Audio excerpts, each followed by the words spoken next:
Mr. Bennett, you want to introduce yourself and we'll just come right up. I'm Chad Shiflett. I'm the Public Information Coordinator for Berkeley County. You're part of the group, and I'll introduce yourself. Hi, Richie Heath. Penny Shule, the Office of Administrator for the Berkeley County Council. Alan Davis, I'm the Berkeley County Administrator.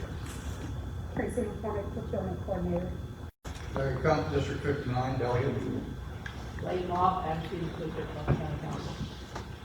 Dan Delegate, Vice President, Berkeley County Council, and I want to thank everybody again for coming and let you know that this hangar is one of the three we were to for the airport to acquire this. So thank you for that as well. Jim Whittaker, Berkeley County Council, Shenandoah District. And Barnhart, Berkeley County Council. Rucker, West Virginia Senate, 60. Jason Barrett, Delegate, 61st District.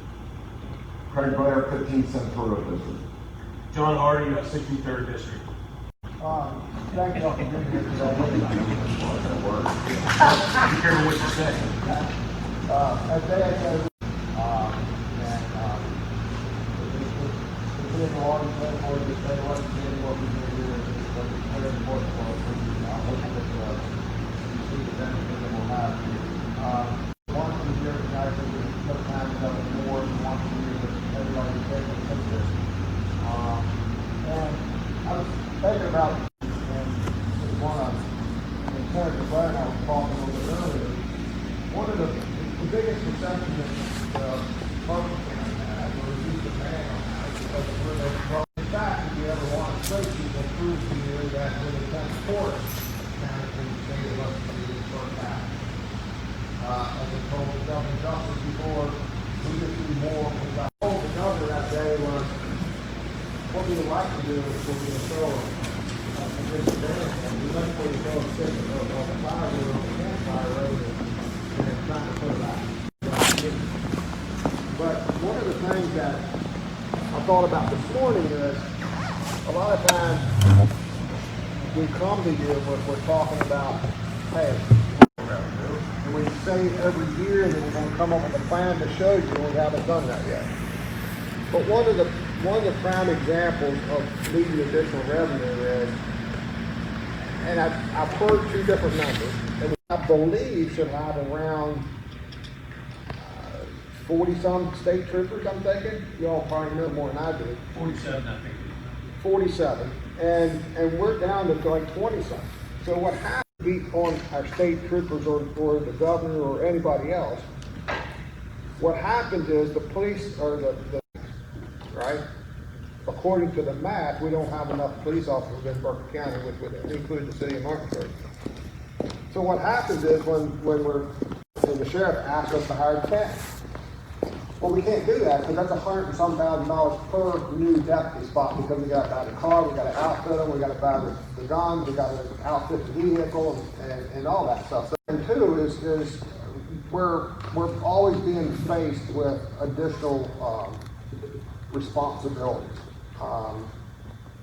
For one, I was in the DEP office. What I was down there for was trying to get the MS4 permit modified, and which is 300 to 400 people. Now, sometimes you think that's a good thing, but what happened is, from what I understand,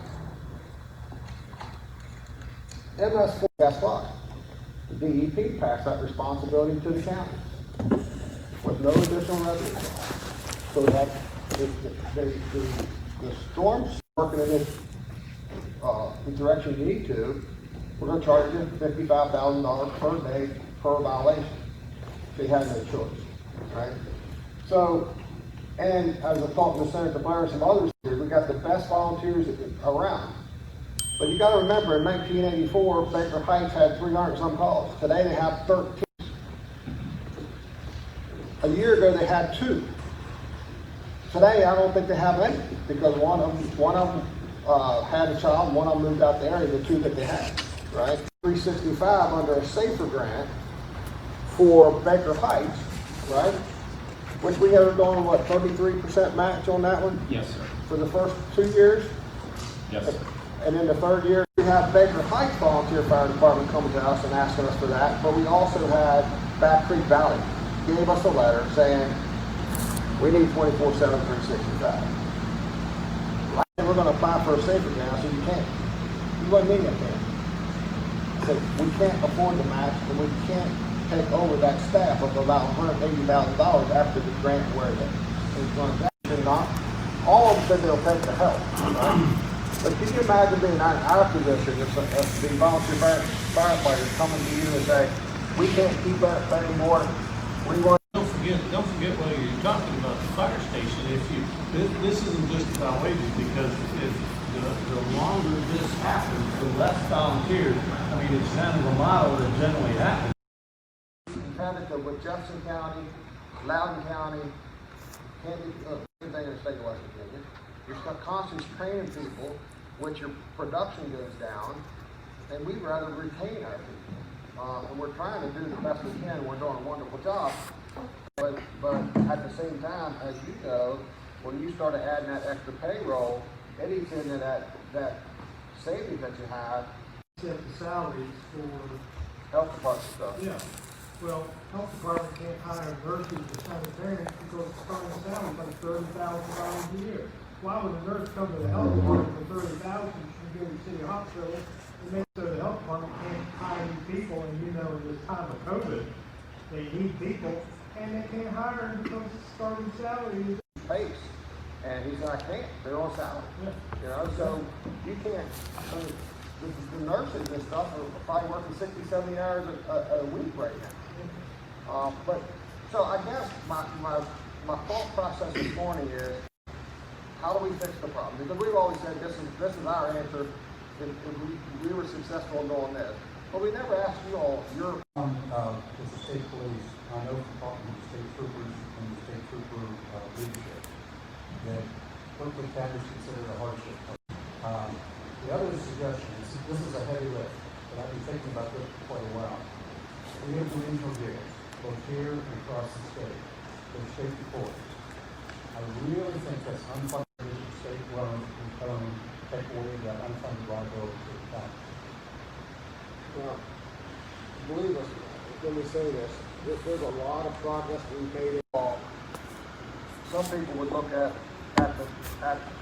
they don't look at the net picture. So if you look out from the outside in, since I've been here, we went from 377 employees to 400 and how many? About 429. About 429. Okay, so we've increased center and home confinement is probably 90-some% funded on grants, and they're saving us $5 million a year.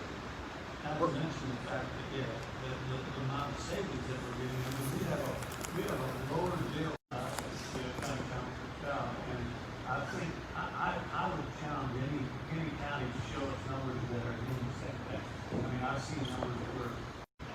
Yeah, also, where we spend like 25% and we're saving people, keeping families together. And because of our market, the jobs out here, a lot of the companies are really looking at forward to these the day report center because they know they're being broadcast in their plans. Those are putting up homes and those types of problems, and we get over 100 people in our home confinement program right now, and keeping those people together, keeping their family in it, and keeping working. Right, they're paying for that service. But what I'm saying is absolutely correct. We've been able to get grants thanks to our grant writers working. I remember when we talked about grants 10 years ago, and it was said, why are you going to hire a grant writer? Grant writer is, you're just taking money from the government. Well, those grant writers are the ones versus when we're the 10th poorest per capita in the state of West Virginia. I think if the state is going to have a discussion on a state level of absorbing the cost of the county jails, if we're going to absorb the cost of the jails, then or a portion of, a percentage of, then your county has to do You have to have a drug court. You have to have a daily case. Although if the state is going to absorb that cost or a portion of that cost, the counties have got to have skin in the game, because if they don't, to go from where we were 6 years ago to where we are today, in my opinion, is amazing. It's just good business management to make sure that we're not paying this hugely elevated cost. We're not We had people that were going through the system every 90 days. They were in jail and out of jail and in jail and out of jail. We don't. About 10 years ago, our regional jail bill was about $2 million. It peaked out at $3 million, maybe $3.2 million. Last year it was 1.8. You know, some of that had to do with COVID and the courts being closed down, stuff like that.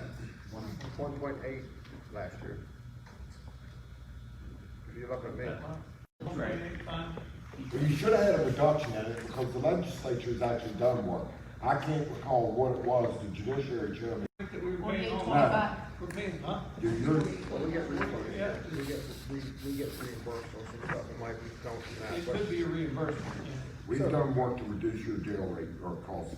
And I don't want to ask a question, whether than, we know, or we feel one of the ways on how to do something, but we love, our staff in this county council loves to work and work hard. You know, some people will label us as a part-time county council, but I can tell you, and one of the reasons why we're so successful is in making us very, we just done 4 years ago, paid 1.25% on the bond. That's our rate. The one before that was 2.69, which was a refund or and added $4 million for the day report center that we're doing because it's going to pay for itself in a year, basically. But they're taxable bonds. 156 is taxable, not tax exempt. So that's how we're able to keep things going.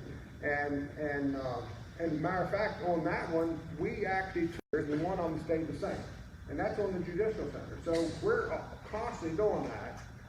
And the reason why we have all these positions funded by grants is, and Dan, I asked the then county administrator, do we have a professional grant writer? And she said, no, it's me. I said, how much do you get? She said, $300,000. This year, with the CARES Act money out there, we'll probably get $9 million. Reimbursing us on a lot of cost that the COVID is costing. But one of the second thing on it, well, I'm sorry, third thing on our thing is the same thing we talked about for the 3 years, is the sales municipalities have the sales tax. They actually have home rule.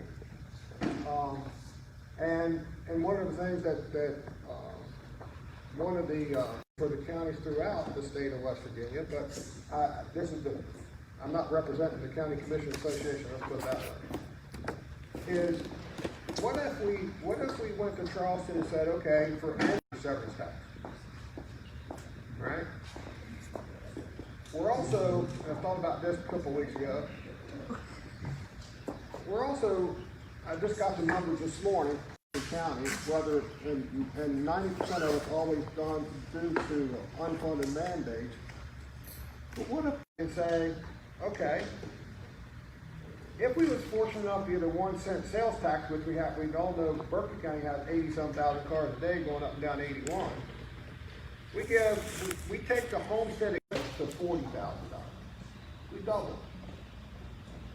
Now, the county on that would be $469,997.68, and the school board would be $601 million plus difference, right? So we have to, the county council would make the school board whole. And everybody wins. So, I'm sorry, what was the number for increased revenue from the 1%? What would the one here? But when we ask the state that, they say they don't have no idea. We don't collect sales tax that way. Walmart and everybody else pays 6% sales tax to the state of West Virginia. It's not broken down into the county. And that's based off the city's $4.3 million Right. increase they received from the sales tax. They estimated less than 2. So the city has like 35,000 people. The concentration tax law, I think Doug's number is pretty close, give or take $1 million. They made $10 million, because when we were doing the personal property tax on equipment machinery this year, increasing the sales tax on there to be able to help offset that. One of the large different examples, Walmart sends their tax for Berkeley County as one. So it comes from both stores together and on, so they don't separate it as one store. Then all of a sudden, we're being told, well, our tax department can't do that. Well, guess what? As you know, we got the best IT department in the state of West Virginia. And I can tell you, the federal government's coming after our IT department all the time trying to get it. I went to Mr. Wine and said, can we do it? Yep, we can make it happen. But, you know, I don't think he's ever told this council no. That's one of the things, and God bless the municipal league and stuff, and municipalities getting the 1 cent sales tax, because as Dan said, it's the 4.2 to 4.3. But keep in mind, we're the ones trying to keep it down the jail cost. We have no help on that, but the money that we spend is cheaper and save money, but not only save money, but also save lives and improve our community. Another real simple cost is our reimbursement for our court complex. Every county in the state gets the same thing. Our court complex is in minority of pay light bill like we bill out of that's a very minuscule amount for our courts in the county. That $75,000 is real nice for them to get, and probably covers 80% of their costs or something. But here in Berkeley County it doesn't, and that's not a huge burden that we have to pay. And to go along with that, the numbers, Mike Lane had a head count, on the individual, we're not talking employees, it's between 119 and 120,000 last. The situation that we're in, that's the question. How do we make things happen?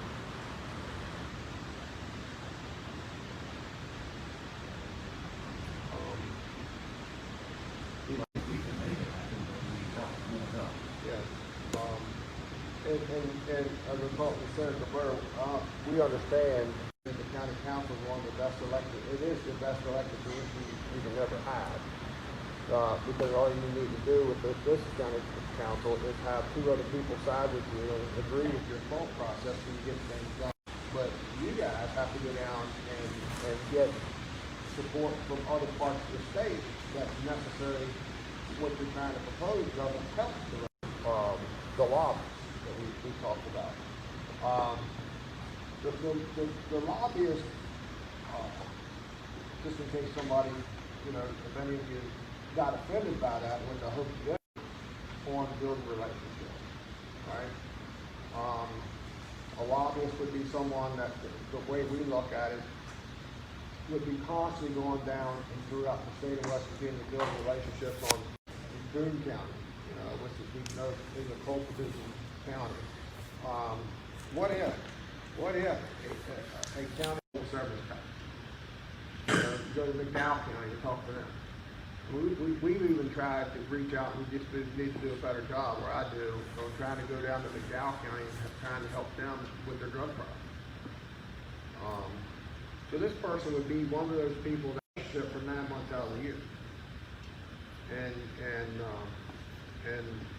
actually, it's no secret, I mean, we have an agenda, right, here, but let's say you were working something by yourself, you know, you would have to have, you'd have to have 50 other people to go with you to make it work, right? But if we would work, and just so everybody understands, that's the thought process behind that. It's not guess what?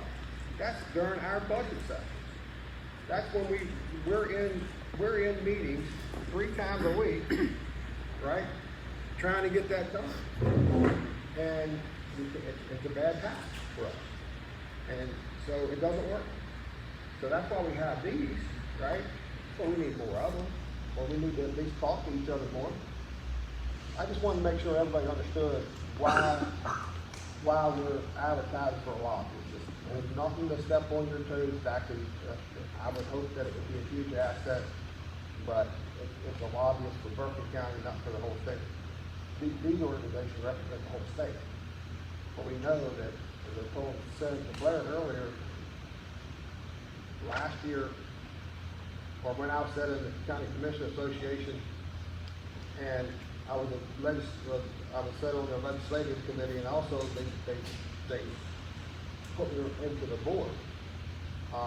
And I told them the problem about our volunteers. I said, we don't want the responsibility of paid firefighters, and we don't want the liability on the payroll.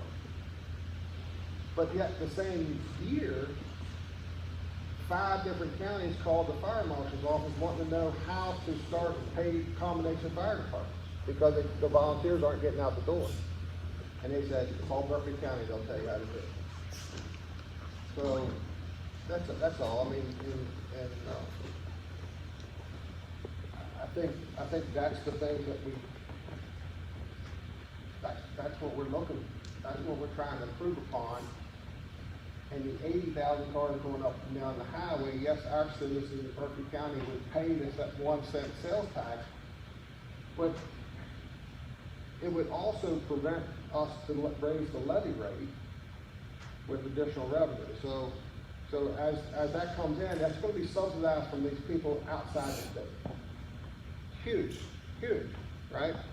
But if you don't get some help, we have no choice. You know, you have to keep the revenue coming in to be able to run our county, and we do it very, very well. Our turnover, we're working on retention very hard, and I can tell you, if the volunteers ever said, "Hey, we can't keep up with it," you know, we're done. Our fire side would be. That department would be no less than the sheriff's department is today. It's going to be, and it's difficult right now to balance the budgets and be able to do what we're talking about and all the things that we're doing. But it's going to be even more difficult as time goes on with our levy rate fixed where it is and not be able to find another income source. It's going to continue, and I don't think it's going to be too far in the near future where all these things that we're doing, trying to stay ahead of the curve. I don't think it's going to be too long before we can't do that anymore. He's talking about the levy rate, I mean. Go ahead, Larry. 2 thoughts, one thought, one discussion again. The one thought and observation I've seen over the years regarding the Berkeley County Council leadership, regarding their employees. I've been very much impressed as how you've been, in my mind, begging over backwards to try to have just salaries and treat your employees the way an employer should treat employees, and that's a big plus. The other thought was legislative relations. I'm not going to opine on whether or not you should get a lobbyist or not, but one thing that was talked about, and you and I talked about it in the past, about having meetings with the local legislators more than once a year. I think that would really help. I know there's some resistance to legislators meeting with the county council, but the more you ask, I think the more opportunities are going to come. Yeah, and I, to say that I could do that, I'm guilty. You know, I at the end of the day, my wife wants a little bit of time. You know, That's not what she said. That's not what you told me. I'm sorry. But what I started to say is, our taxes are based on 1931. Between our tax rate of 1406 and 1430, if we were at max at this current, we're only about a half mil difference. So that's not the big We're probably Yes, that's $300,000. Yeah, no Yeah, more it's than not $300,000. Yeah. We'd be maxed out on the levy rate. Here's another something else too, and I'm sorry, don't let me overwhelm this meeting, but here's something no one's ever thought about, and this is rolling back in that rollback, this property tax rollback.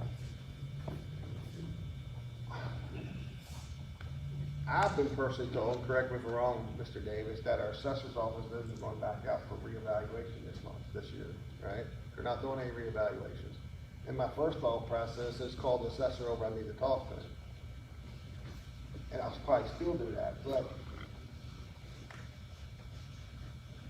but it would probably be difficult for the assessor to get into somebody's house with COVID, right? Nobody's gonna open the door, oh yeah, come on in, right? So when you start thinking about that, you say, okay, I understand why that decision may have been made. But keep in mind, the inflation rate in Berkeley County is going up by 17% a year minimum. Right? It's not. Look at what property, look at what building materials going up. And it's not because the builders and the developers are making money hands over fist. Sheet of OSB went from $9 and something to $27. A 2x4 pre-cut went from $2 and something to $6.90 cents. Right? If you want to see it, I'll show you. I got it on the phone. He's 100% right. Right? And So, not only yeah, I know all too well. 20% Right. increase in comes first year. so what's that do? That starts to raise the value of our properties in Berkeley County. Right? So we get blamed for raising taxes. In reality, we're not raising taxes. We've cut taxes. We cut the levy rate the last time. What happens is the values are going up. Right? As the value goes up, your tax bill goes up. Not your taxes, your tax bill goes up. So as that happens, we get blamed for raising taxes. Now take that and think that your assessor's not going to reevaluate property, which means that we're going to lose a whole year. Right? A whole year. And it's not additional tax. We're not asking for any additional tax. All we're doing is asking to turn back around and be able to collect the tax that we're owed, right? And if you're not 100% clear on what Doug's saying, our assessor has to evaluate everybody every 3 years, and so he does a third of the county, third of the county, third of the county. So he's missing a third of the county. So that basically drops a third of what he's talking about. But that's the other part of what I was saying. That at some point, you know, if we don't address this need for additional funding, at some point, whether it's construction dies off, the property values start to go the opposite direction or even flatten out, we're not going to get an increase the next year or the year after that in the taxes that we continue to get. Our taxes continue to go up a little bit, so we're able to keep doing what we're doing right now. Granted, it's tight to do that, but we're able to keep doing that. So when that construction, if that construction stops, or if the assessor stops doing what he's doing, that flattens that line out. When that flattens that line out, the additional cost that we keep seeing every year, we're going to start falling behind at that point. What is the levy rate now, and what is your max levy rate? 1406, We're at 1430. 1406 and the state maximum's 1430. So we got 24 cents to go. Which about 3 years ago was slightly right around $100,000. It would increase our budget if we maxed it out. We were as high as 1410. Here's But the school board get 3 times that. right. They get 82% of the tax bill. Why don't we stop here for a second? Because this is starting to get to me a little bit. We're jumping all over the place in this discussion. If you're asking us to be able to solve this, then we want to see the numbers, okay? You've had growth in this county, unlike any other county in the state of West Virginia. You are not getting property tax on farm now. You're getting it on the properties that have been built there, okay? That is a hell of a lot more than what you were getting when it was a farm. Okay, now, we want to be able to see, and I don't come to your county commission meetings unless I'm asked. And this meeting that we're sitting down here today was a brainchild of mine back in 2003 when I was first elected. Said, let's get together and talk. Okay? But I'm sitting here looking at this list, and it's a lot less than what it was last year. And the reason for it is that we've done some of the work. Absolutely. And we're wanting to get some of the work done. But we can't come in here and solve your economic problems without hearing about the efficiencies that you put in place and what your budgets are and things like that. That's what I have to deal with as the finance chairman, in the same way for Eric Householder on the House side, that we have to manage with the resources that we have and then prioritize. You prioritize your spending where it's at. On the fire departments, okay, you're going to raise the fire fee. Fire fee don't pay personnel. Then We've asked the legislators to change that too. I get it, and I probably shouldn't have spoke on that aspect of it. But what I'm getting at is If you don't, if the fire department closes, the insurance rate's gonna go up to more than what it would be if you were taking care of the fire department and having to pay the fire department. It'd be cheaper for the citizens to pay a higher fee than it would be for the insurance. That's right. Plus, they're gonna save a life in the house. That's a potential. Absolutely. Well, I don't have the statistics for that, but if we're gonna come in here and have discussions on that, we need to the statistics no different than what we do in committee meetings in Charleston, that we are in a 60-day window of trying to get something done, and everybody comes in, what do we deal with, 2,000, 3,000 bills a year, and then you're wanting to be able to get something done. You got to laser beam focus in on what it's doing. This year, this man here got one of the bills done that was on last year's agenda. And got it across the finish I've line. talked about it day after day. Right, so, but what I'm getting at is, we don't have all the data. I hear it turning around on this, and maybe a lobbyist is what you need, to be able to get that out. Now, I'm not done venting yet, on this, because I'm sitting here listening to all this, and we want to help solve the problem. There's no question about that. There's none of us that don't want to help solve the problem. But the average citizen out here doesn't want to see the taxes increase, whether it's you guys or whether it's us, on doing that. When it comes to the municipals, and we allowed that 1% municipal home rule, when I voted on that, Charles, were you there? Did you vote on that one? We were clearly voting with the understanding that that was going to be a reduction in the B&O tax for that 1% that went up. In our own city of Martinsburg, right now, generates over $4 million a year. And they've reduced the B&O right around $400,000. Now, how in the hell do you think that we're going to get something like that passed through the legislature when that is, Patricia, you're new, but you knew about that, didn't you? That's a recurring thing that we've got to deal with. Okay, Exactly what Doug's talking about when he's talking about being able to give money back to the coal, the coal counties and those type of things, so that everybody wins. And don't get us wrong, Craig. We're not blaming you guys. You guys are the tools. We're trying to explain the problem to you and show you. If you want data, if you want a number, we can put numbers together and give it to you, absolutely. And get them to the other counties.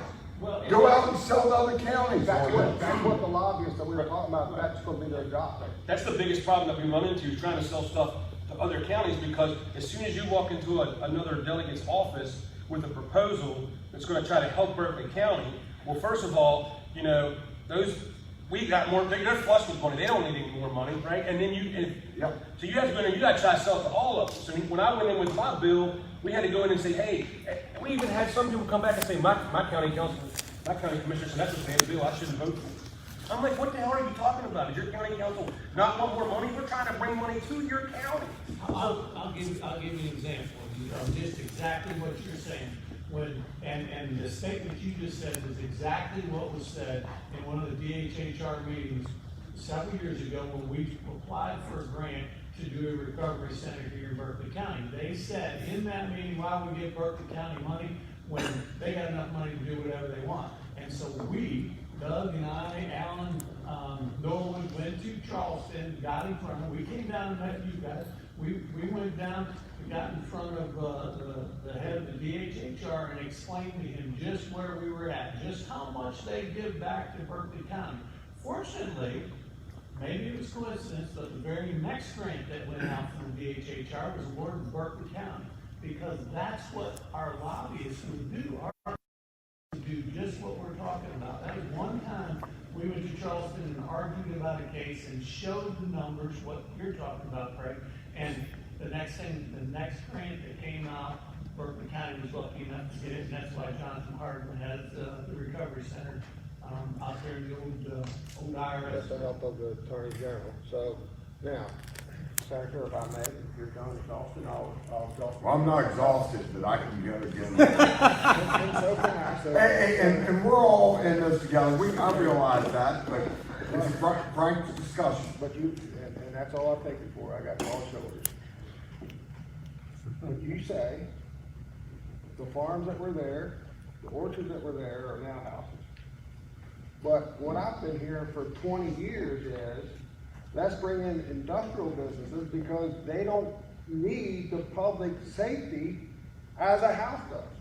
I've always been told from people that's been in my position for 20 years, if you bring in a house, it costs more in public safety than it does in school. Keep in mind, $12,000 a year for every student about in Berkeley County. $12,000. I mean, that's just quick math, their total budget divided by the population, I would think it'd be about $144,000 in 12 years of educated kids. 12 years, right? Then, so if they were right 20 years ago, every time there's a house built in Berkeley County, we're going backwards. That's not so. Why not? Because half the houses that are here are being sold to people that are retired out of Baltimore and Washington and coming this way. You know that. You ever deal with them people? I deal with them all the time about water treatment. They're trying to hit me off, knock me off, right? But so you turn back around, when they come here, they expect to have public safety services. They expect to have a cop show up when they need it. They expect for the fire truck to show up when they call for one.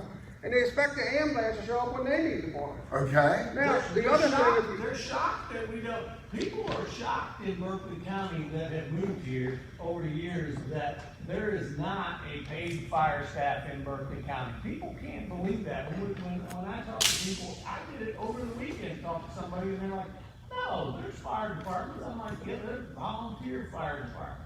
this county council is doing something that no other county in the state of West Virginia is doing. Last year was $1.8 million to pay firefighters in this Berkeley County from 6 a.m. to 6 p.m. 5 days a week. Next year it'll be $2.1 million. Where's that money coming from? It's going to continue to get. Where's it coming from? Again, your tax collections continue to raise every year. Okay, most counties in this state are flat at best.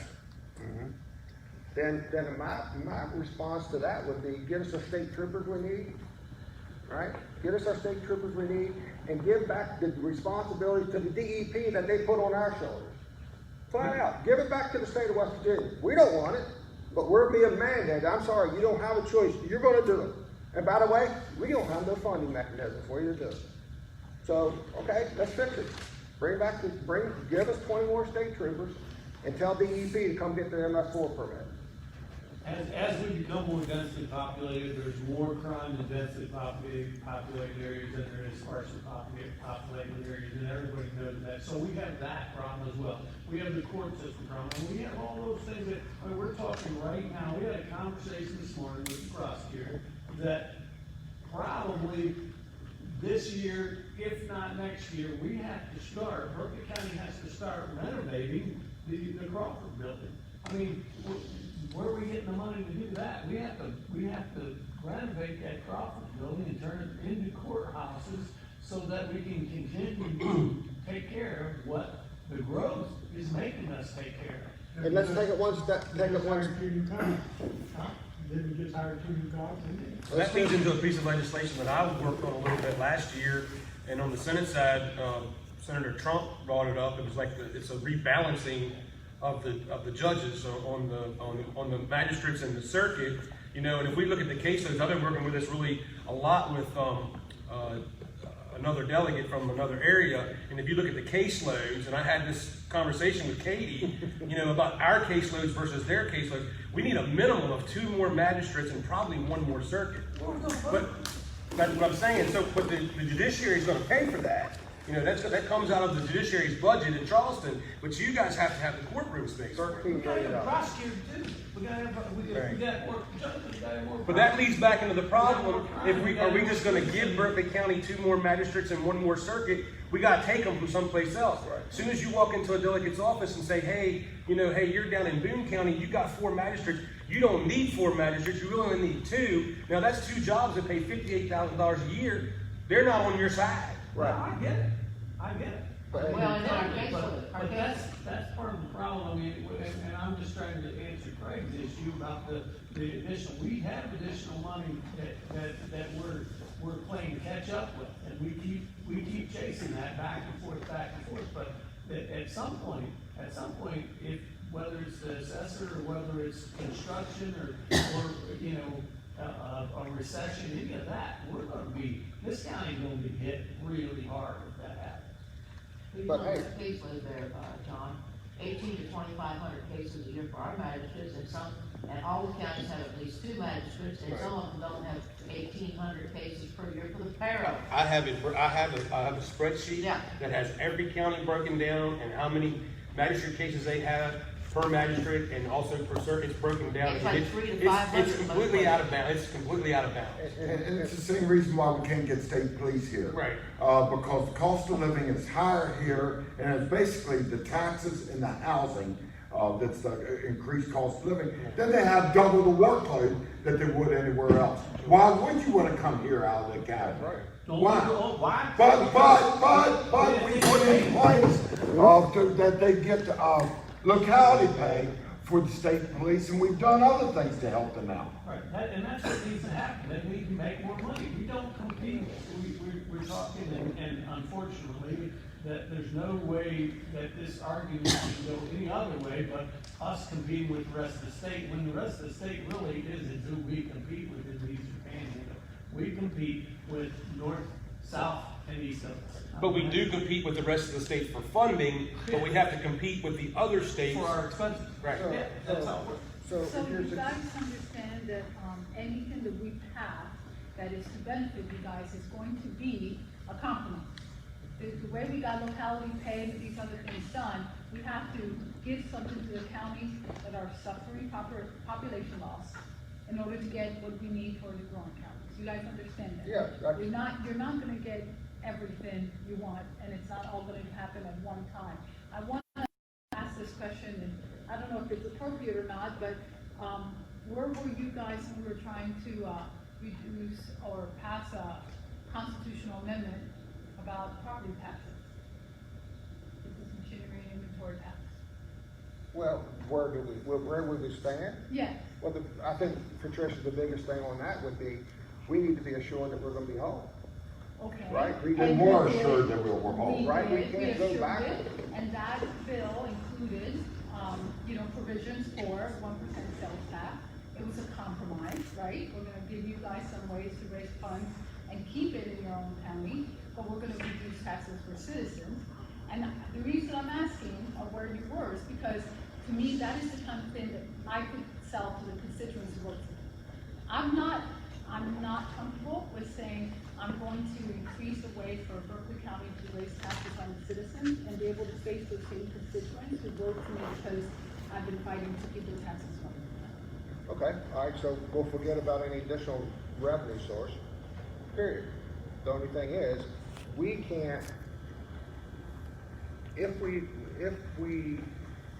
only way we're able to do what we're doing is because we're very, very creative financial people, right?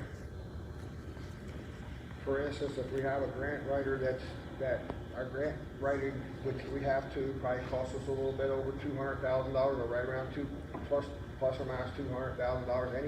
Anybody of us in business, if we spent $200,000, we got $9 million, we're gonna say, how many more can we get? But I guess the biggest thing that you have to do, you cannot keep us revenue neutral when you add more responsibilities to us. And that's what I said, you wanna help us, get us the 20 extra state troopers, and put the MS4 or any other funded mandate, keep them. Don't give them to us, because what happens is the federal government can't do it, the state government You always not gonna do it with DEP being 300 to 400 people under. You balance your daggone budget at the end of the year, but what do? You put it on our backs. And then when it's on our backs, it's another way to get a local tax to pay for it. That's all we're saying. If you don't. Don't care whether you put the 1% sales tax on Berkeley County or you don't. It affects them not at all. I know. And I think what the senator just said is exactly right, is that there are people in the legislature under any circumstance for any reason, and they don't want to give the local authorities to be able to do that. But you get the people in the county, but put this 1% sales tax on, not revenue neutral, because that doesn't do any good, but figure out a way to reduce something, whether that's increase the homestead exemption, reduce some other type of fee, sales tax on, and collect a lot of that from out-of-state residents, which doesn't impact the taxes on local residents. So I think you have to come up with a creative way to do that, to balance the ideology of some of the members of the legislature. Well, Plus the consumption tax. It is, but I think if you figure out a way to, whether you help seniors with homestead exemption, you reduce, you're collecting an additional 1% sales tax from Virginia to buy their gas, buy their cigarettes, buy their alcohol. Well, How they're paying more there already? well, in the past couple of years, the state legislature in West Virginia has raised the gasoline tax, the DMV fees, and if I'm doing it then, why is there a problem doing it? Yeah, and it won't push cross-county sales, either. I used to be the person that would believe that, and after sitting on the municipal home rule board and watching what's taking place, that has not. I beg anybody in here, when's the last time you looked at a receipt that you had and you can tell me where you paid 6%, 7%, 10%, doesn't make any difference. You didn't look. Nobody looks, nobody pays any attention to that, whether you're in state or out. I used to think that affected the cross-border sales, but it did for one thing, groceries. The grocery stores that we've ever had in the Eastern Panhandle, they're staying here buying their groceries, except for the two cost clubs. I look at tax receipts all the time. Not that it makes a big difference, because I just want the knowledge. And this area we're in West Virginia, is the cheapest anywhere. I don't know where you can go to get. I think I was in Mississippi and I got last. Well, Virginia's 4.5. Yeah, but- Right across the border. Yeah, but look at Yeah, the but if you local go to the tax, a lot restaurant, of you it. pay 17% of it. Act. That's a constitutional issue, the Constitution mandates that that's not more than $20,000 per resident. Suggestions made years ago, offered on changing that, but the best one I've heard was to just change the Constitution, takes a 2/3 vote, I understand that. Instead of saying, $20,000 a year per residence, just saying not the Constitution restrictions for us to do other things to home. Yeah, we talked about it could be a percentage of the average price of a home in your county too. So let's get off this or we'd be on all day. We gotta have sustainable revenue to continue to take on unfunded mandates. The source in order to have it. Right. And I mean, so there's a mandate that says, well, you have to do it. You didn't give us an and or, you have to do it. And that's for the data source. Let's be clear on that one. There's nobody sitting in this room that had anything to do with that. That's Oh, right. true. We was tasked with the responsibility to fix it. But as state legislators, we can't do anything to help you either. You know, clean water, clean air, and land pollution. Yeah. Right? That's Front page is, legal notices. We've talked about this one. Our legal notice, bill is getting more and more, this is something that I can't, you know, this would save every county in the state of West Virginia. It's going for years. But, and I don't mean this to be. I'm supportive. I don't mean this to be in a bad way, but the bad thing about newspapers is, in a bad business way, and I don't just, it's a dying product, right? So you might, you know, there might be. Paper right now is doing the exact same thing, putting their newspaper online. If they're doing it online, why shouldn't we be allowed, if it's good enough for the newspapers to sell their product online, by putting it online, why is it we? That if you have newspapers register with a party, they can register a Democratic newspaper, Republican newspaper, or an independent party, or no party. if there was a newspaper in, let's say, Kanawha County that registers Democrat, the county has to run the legal notices in that paper. If another, Everybody, I'm supportive of the idea. I think most legislators are privately. The problem is they catch too much heat from the newspaper. And Jason, I guess the good thing about this county council, you'll get reelected. I remember Do a job. when this was on the House last year, the southeast West Virginia. That's Well, then stay on this one with one more second. It wasn't this past year, but the year out the state. And what's his name, Smith? Yes. Randall Reed. No, not Randall Reed Smith. Don. Used to be the editor here. So that as you go into this process of going on using push technology to let your taxpayers know what they've got coming, and if one doesn't survive, then so be it. Okay, because I do believe that as we see the press today, especially the newspaper, I read one every paper up out of my driveway and throwing it in the garbage because it costs the same amount of money as what it does when I'm looking at it on my phone or my iPad. That it's going to go that route. But the bias reporting that we have out here, that's what's killing that industry. How much do you think we paid for advertising for that one? The last time we did a listing. Well, you pay a rate that is set by government. For our last. Alan probably knows right off the top of his head. I think it's like $10 a column. One publication of tax, delinquent tax. Over. I've done This guy. $3,000. One publication. One publication. 47,000. How much? Last year for legal notices was slightly more than $250,000. Well, I'm with you guys on that. That's where I said efficiencies earlier, that we ought to be able to do that. But the rate that you're paying is not set by the newspaper. It's set statutorily. Drastically this last year, but it's all got to do with the size of the print too. If you make it small enough where an old guy like me can't read it, it's That's too long. Yeah.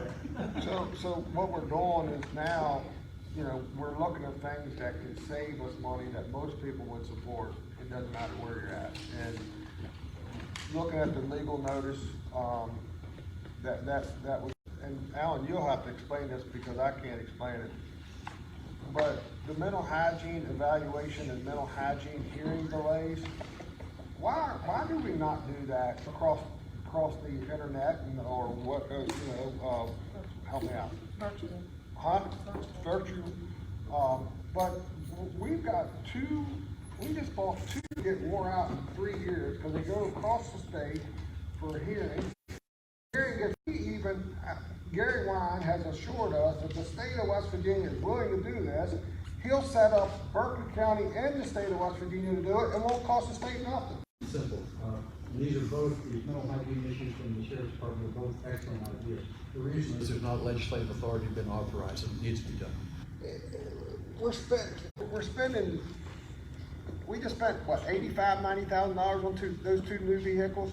And we're taking 2 deputies off the street and sending them to a mental. 2 road deputies off shift. So we could have 2 road deputies in a transport vehicle going to, it used to be Weston. Now they go as far as Huntington sometimes. And as they're coming back, we have 2 more deputies in another transport vehicle going the same way. So we could have 4 deputies on a shift being pulled off the road for mental hygiene. And that's where the rub really comes. Well, this past year, we passed it. Well, yeah, and that wouldn't be a budget issue either, it wouldn't be a fiscal year. well, like I said, our IT department will set it up for the state. You gotta go to your doctor virtually now anyway. Yeah. Pretty much. The other thing, and it's on the list, you might be able to get to it, is the tipping fees. That's a big one, and it would be helpful. It was introduced the other year. I think that needs to be pushed because that's a win-win. Well, that would, you say tipping fees? Yeah, the redistribution fit. Yeah, well, you guys won that battle 2 years ago. the governor, And the governor vetoed it. That's exactly right. But last year we lost the battle, the speaker wouldn't we- run, the we- speaker wouldn't right. run the bill. The Senate ran it, passed it, speaker held the bill, wouldn't run it. we've been Senate Finance Committee and made that statement, Yeah. right? There was a DEP bill that affected Clay County too, and But that's keep why in we mind, I forget typically. which legislator had it all done, Swope. right? I understand that all didn't come back too favorable. No, it didn't. Okay, so, Say it again, I'm sorry, I missed. It's in your house, not mine. What had happened was, is we got this through, and, Senator spoke. Yeah, he had the dilapidated building program. Right, and the DEP got with him and carried him into wanting something, and then that sort of blew things up, from what was going on. Trying to politely put it. but, you know, you have to understand, we work tremendously hard to give our community the best life that they can have, right? And a very affordable lifestyle, but one of the things that Berkeley County would love to do is to increase the quality of life, right? You hear it from the school board, you hear it from the parents, you know, our kids, we're educating our kids and they're leaving. You know, they're going somewhere else because there's more things to do. They want, you know, they're not, unfortunately, they're not, well, it's not unfortunate, it's probably pretty good that they're not workaholics like we are. But when they get done, they want to be able to have a little bit of fun. They don't want to be working 12, 15 hours a day. So one of the things that the Development Authority and the Berkeley County Council has been talking about is how can we improve the quality of life? Well, one of the things that if we improve, so stop and think about this, if we improve the quality of life and the state gets 6% sales tax and the city gets 1% sales tax, and we're creating these positions to improve the quality of life, and we're creating this additional traffic to increase our hotel motel tax revenue to help out the Parks and Rec and help out the CV board, but we get nothing for it, right? Why do we want to do it? Why do we want to make the state of West Virginia better? Why do we want to make the school board, the Parks and Rec and CVB better? Why do we want the city of Martinsburg to get better? And we're given the responsibility to create the public safety for accidents, police, EMS. Tell me, I don't have the answer, but we want to do it. But how do we do it? How do we do it when we have, at the end of the day, we create this much expenses and we have no additional revenue? So from a business standpoint, any of us being business people here, we'd say, we can't do it. We won't do it. We're not gonna go in the hole. So if you dangle the carrot out in front of us, hey, if you do this, this will happen, right?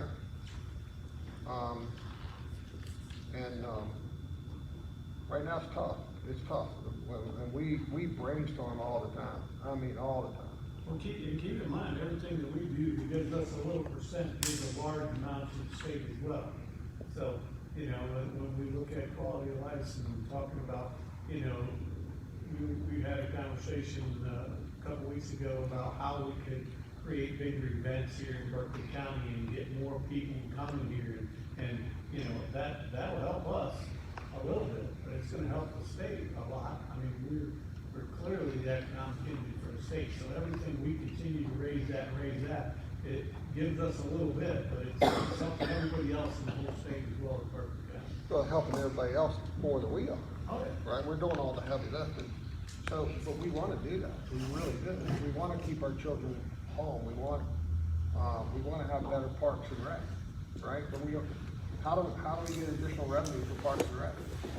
If we don't have an additional source, then I got to steal from one of our departments or from the county council.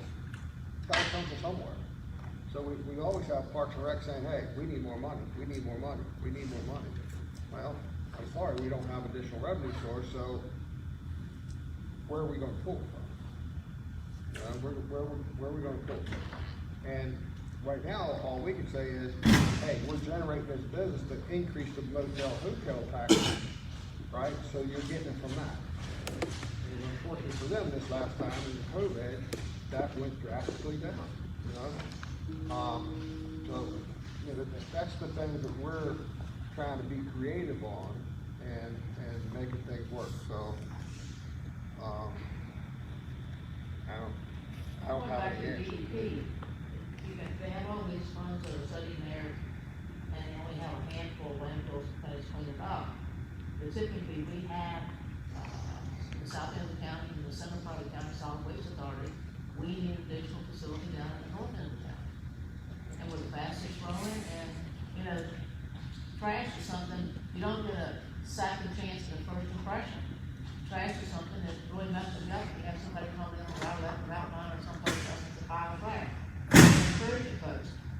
But that thing on that tipping fee, it's not a big dollar figure, but coming back here to help the system, and that program there is run by the committees, all volunteers. I mean, you talk about quality of life, that clean the neighborhood up. And these people, and we're doing very, I mean, we're ahead of the game right now. Thank the people being awful. They're cleaning up and bringing trash down, and the second part is, they're using all the construction equipment, doing all the repairs at their house, doing add-ons and everything else. That's why I think it's just going to do the roof on the building items. Another thing you talked about, you know, doing more with less. One of the things we're doing, picking up all the streets. I mean, how many, where are we at right now? How many bags of trash do you say we were at now?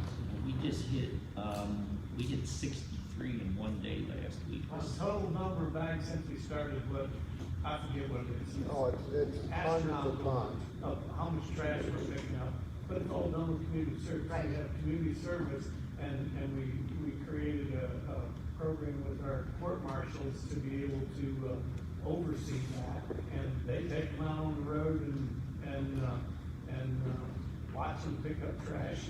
We've done really well with the program. Right. You know, but that's, we got the grounds at the county, you know, the county, properties are all maintained for how we can subsidize it to something else that we don't have to pay. Well, today, for instance, there's 1,000 people will come in there from early notice, from the wet feet coming into that building with the steps to the top. It's up to the floors mopped up so nobody falls. There was 2 people from community service doing nothing but mopping the floors all morning. Right? Doug, I don't want to get too far off topic, but since you're above early voting in Berkeley County, Berkeley County, as you know, only has one early voting location. Is that something that you guys are going to look at in the future with more? Kanawha County has half the population Berkeley does. So. Jason, we're already working, looking at that. Okay. But please keep in mind, there's two, and Dan and I was talking about that in session between, you know, conversations was, and Jim, you know, next year we should have 4, right? But then it becomes another issue. These people that's working in early voting for 12 hours a day are volunteers. So we gotta find 4 times as many people as we have today. Right? So, but we're working on that, but please keep in mind, the voters registration office is ran by the county clerk, not the county council. So we can encourage for that to happen, and we support it to happen. So we need to encourage the county clerk. Along with us, yeah. And I think, John, I think we'll go with it, right? But, and it's very much needed, right? And what I did, I broke it down. If you have 1,000 people today, you'll have 250 people at each one of those, right? And so instead of a 2-hour wait, it's a 30-minute wait, right? So we're on top of that. That's, like I said, we might be part-time. Could they anticipate use the demand for early voting? Well, I would agree with that, but if you look at these other counties that are smaller than Berkeley have been doing multiple early voting. Well, you know what it takes to do multiple states? I'm sorry? You know what it takes to do multiple? Well, I know Montague County, about half the county of West Virginia know to do it. So. Anthony, you wanna tell him what it takes to do alternate site? Would the council have to? I mean, and the council can agree and then get past a resolution, and then it goes, there's a public hearing and all that for each new site. But then after you do that the first time around, it's like next election. So Yeah, you can continue to use as much as you. No, yeah, right. And the county council is trying to help with that situation, but that inevitably, that is up to John Small's office in order to do, and I would suspect that John Small, great guy, I believe he's the longest running elected official in the state, and it's a difficult department. Well, and I do recognize that. I recognize it's their responsibility, but they should be doing a better job because we have. No. Push the line around They double the line around on the inside, accommodate them inside. It looks like a maze in there. There's all single line, but it. Well, while we're on the subject of needing more places, I want to jump in here and talk about COVID testing. Because we have got to, at Walgreens, we also have to meet the CDC guidelines. Now, I talked to Bill Kearns this morning, and he said that wasn't true. You could go to Walgreens, but you did have to register online. But if we're in the orange, we need to put together a team in Berkeley County to figure out what we have to do and how we're going to get the resources to have at least a couple more testing sites. And I think, and talking to Bill this morning, and talking about resources, when you talk about the conversation department. That's what I'm getting to. Right, let me finish. So I talk completely taxed. We cannot do anything else. You know, he was telling me some of their regular duties that they're supposed to do, they can't get to. You know, they're just complete. So if we're going to do more testing, we can't just put it on the Berkeley County Health Department. We need to work together and try to be involved. Let's get the health department. Let's get a multitude of people involved, and let's figure out what we need to do to make it happen. Why not, when that unfunded mandate came out that says you need to do this, why not call out the guard and have the guard? First of all, it's not an unfunded mandate because the state is paying for it through the HHR fund. Just today, they responded to me, and General Hoyer and the General Crane, they're working together to get more spots. They're hoping to get me to, of course, I told them I was meeting with the council to reach out to you guys about appropriate places for them to set up, in addition to what they currently have. Right. So they absolutely know and want to get more things. And I had conversations yesterday with the governor's office taking place. So maybe I did misspeak. Maybe it is funded, but the problem is we can't hire help at our health department for we're mandated by the state on what things. You know that, and you know that your delegation from Eastern Panhandle has been fighting to increase salaries, locality pay, as God call it, for all of our public health. We've got higher salaries for child protective services, we've got higher salaries for police, buying money to be able to pay for those things. I think the rest of the state is at a point where they do understand we are in a different scenario in the Eastern Panhandle, and they are now more supportive. The state doesn't pay for that. They doesn't pay for the salaries. The county pays for it. Yeah, the county pays for it. We just want a pay scale. It doesn't work because they haven't changed it in 4 years. And the thing about it is, when you go to one side, the health department employees don't like it. If you want to go state, the health department employees don't like that. So to touch on what Patricia was ended with Mr. Kern saying, then we need to find a couple sites that has good shelters for, I mean, cold weather's coming, winter's coming, there's gonna be testing sites in January and February, and hopefully by the, vaccinations can take place. Eddie Gopenauer, I had a conversation with Eddie Gopenauer the other day, and he said he went and he said in order to do it. He said he drove up and down the 81 corridor looking at everything and came up with sites that right down here, the roads that the development authority owns would be, you can drive right through there. You're off the main road, easy backup traffic here. The problem with it is you still have to have somebody out there doing the testing. Right, and Bill said it takes about 10 people to run. And we, instead of tasking one agency with everything, let's say we need 2 people from Homeland Security, we need 4 people from WVU. Can we get 1 person from, from Health Department? Instead of tasking one agency, and that's not John Hardy's idea, that's Eddie Gokenheimer's idea. I don't want to steal that man's Yeah, but see, we idea. already have it on the PC that has all those people. All you have to do. So I'm gonna kick in here just for a second, because that's what I was doing this morning and yesterday. DHHR, actually, the health department times, I don't know if you guys know, but I run a small chain of pharmacies here in the Eastern Panhandle to have our sites be a testing site. The population is starting to go up.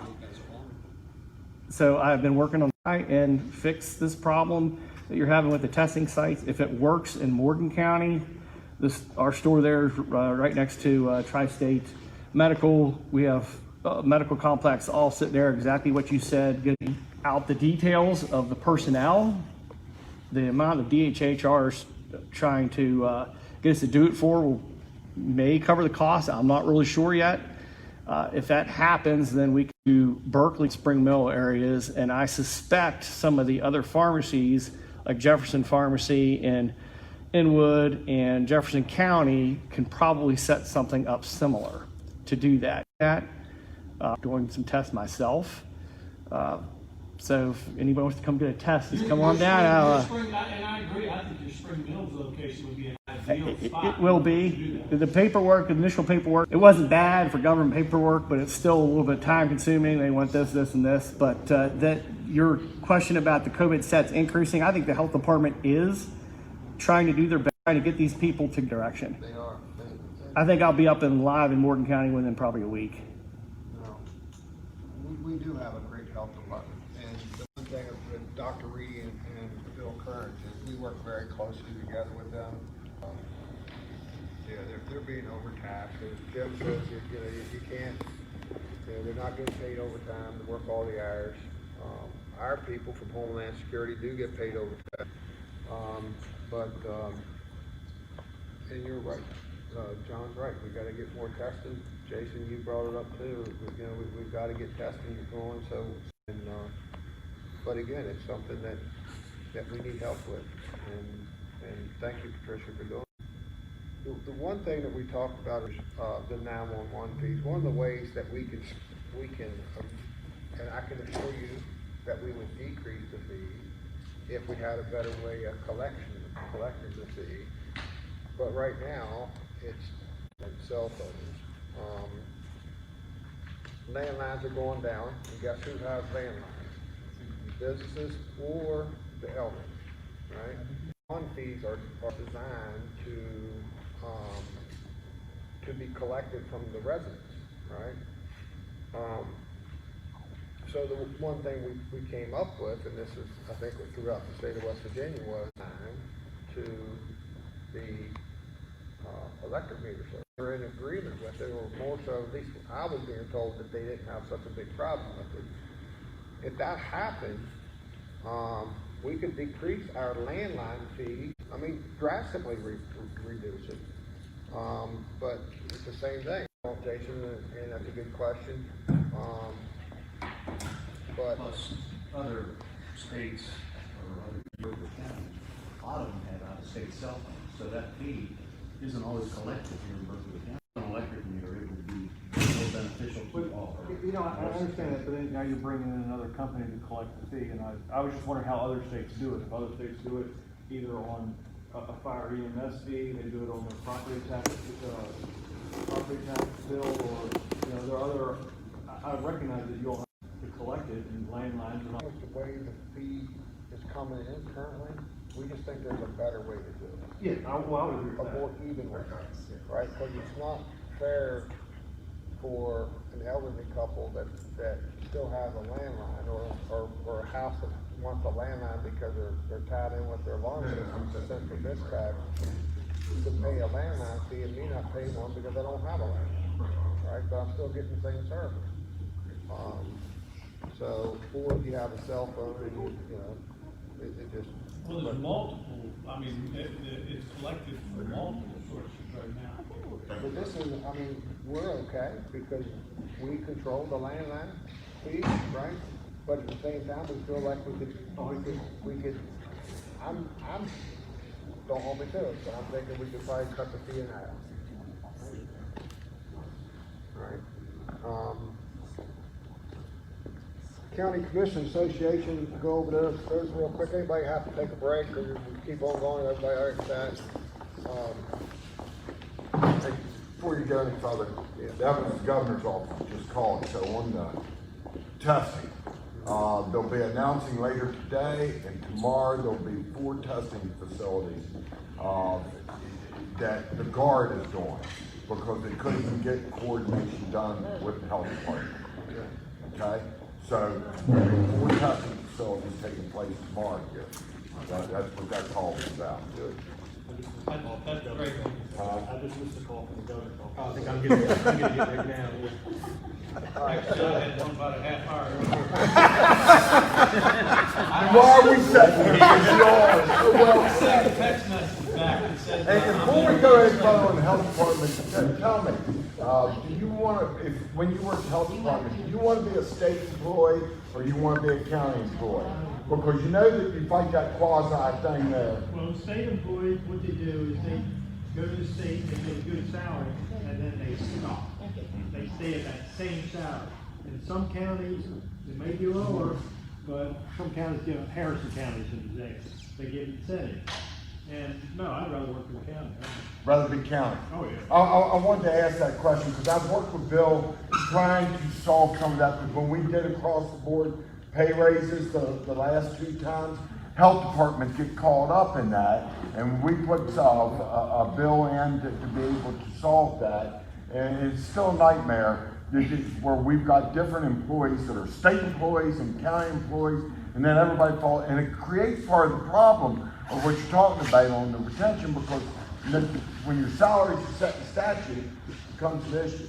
If you just get the state division of personnel to give a good salary range or no salary range, whatever it may be, would really help.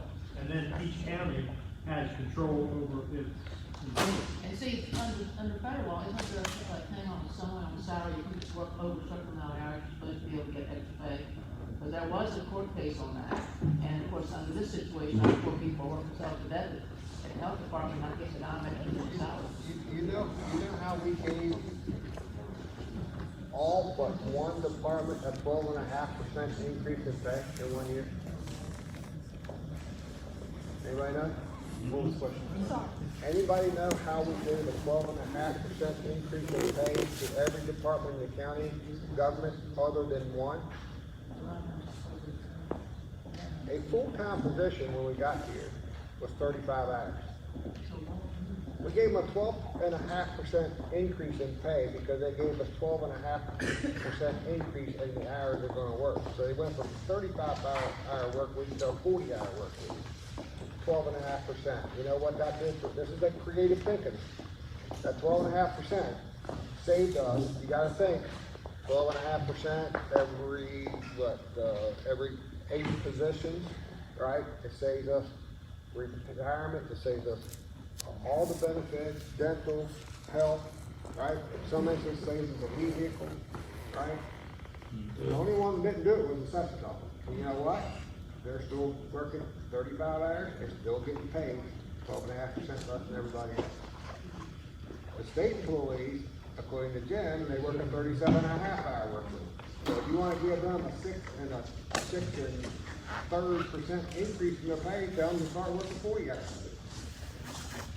Right? That helps. That every bit helps. But that's how creative we are. How can, because we had employees come, you're not competitive with wages. Well, okay, start working 40 hours a week. Oh no, I'm gonna work 35. Okay, well that's a problem. You want us to be competitive, you've got to work 40 hours a week. You got to work 40 hours a week. The worst department we have for retention is the one that's working 35 hours a week. That's the one we got. Caveat on that, and that was a brilliant solution, but it was a good many years ago. The state of Maryland, their employees went from 37.5 to 40 hours a week, but they didn't change the pay dime. Well, so you gotta be, and now, we can take it one step further. We can take it one step further, and I've talked about this, and I was just actually able to get the help that was needed to get it done. But, you know, I got your question in my pocket there, Matt, if you want. Asking for an off-the-record statement? Oh, we can ask for all the records. Well, you say it before you talk. You say it before you talk, then yes. How many employees do you know in this county or the state government that can use up all their sick days and vacation days? Some do. Some do, but very few do, right? Thank you. So, I'm not saying to take, I'm saying to be very reasonable. But for every day that you give us back, we're gonna increase your pay. And I'm gonna tell you right now, that's over 14%. Doug, you're trying to solve state problems, we're here to try to solve Berkeley. I'm trying to help them, man. We're here as a group, we're here as a team. And hey, I'll take that too, for that matter. I'm sitting there thinking that just a while ago, we come in here and listen to your all's problems, but we've got our own set of problems that we have to deal with, and you guys are little petri dishes for solving problems. For instance, your health care is not PEIA, okay? You were saving millions of dollars over periods of time because of that. And I applaud you for that. There's some areas that don't do that. They're using the PEIA, and of course it's more expensive. Well, it's limited too. Yeah.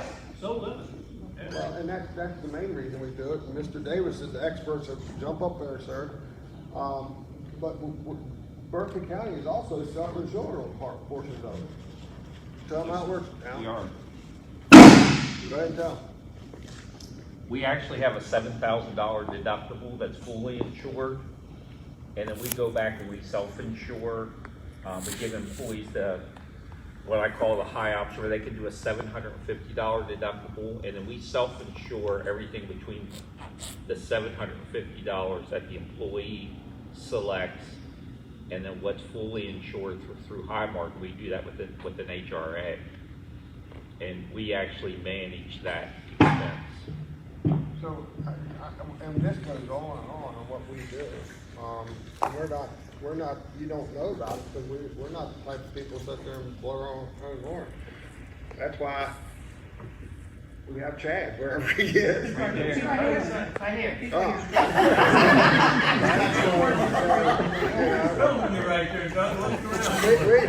We could care less whether people knows about what we're doing, but in today's world, we gotta have people like Chad to say, hey, this is the work that these people are doing. And by the way, Senator, we haven't raised taxes, right? And we love that creative thinking, and we'll continue to do it, but before long, our creativity is gonna be up against the brick wall. You know? I'm gonna stop you for 1 second here. I am not adverse, you know that, but I speak what's on my mind on what's going on, because we do have our own set of problems that we got to deal with, and we come in and we try to address them. But you said at the beginning, you're dealing with 3 out of 5. Jason and all the delegates here, 51 out of 100 you got to get, and I've got to get 18 out of 34, and that's a lift. And that's why we wanted to get help. But this is exactly what we do. We sit down and have conversations and have a thought process and beat the idea back and forth to come up with ways that we can do things more efficiently all the time. So anytime you want to join in, just let us know. You can come on and we'll help brainstorm all the time. Well, we were talking about the judiciary thing that we were talking about. You were talking about you needed more space. Is there any way that you can utilize the space that you have better for long periods? Talk about it, John. Like a light court? Absolutely. We're talking 8 a.m. to 8 p.m.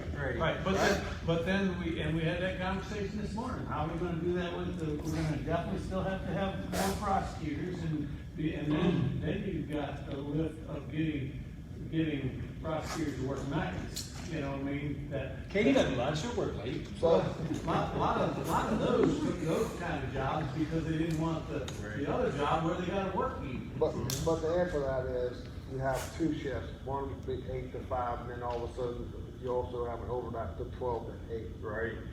So you're utilizing the courtrooms that you have for a longer period of time.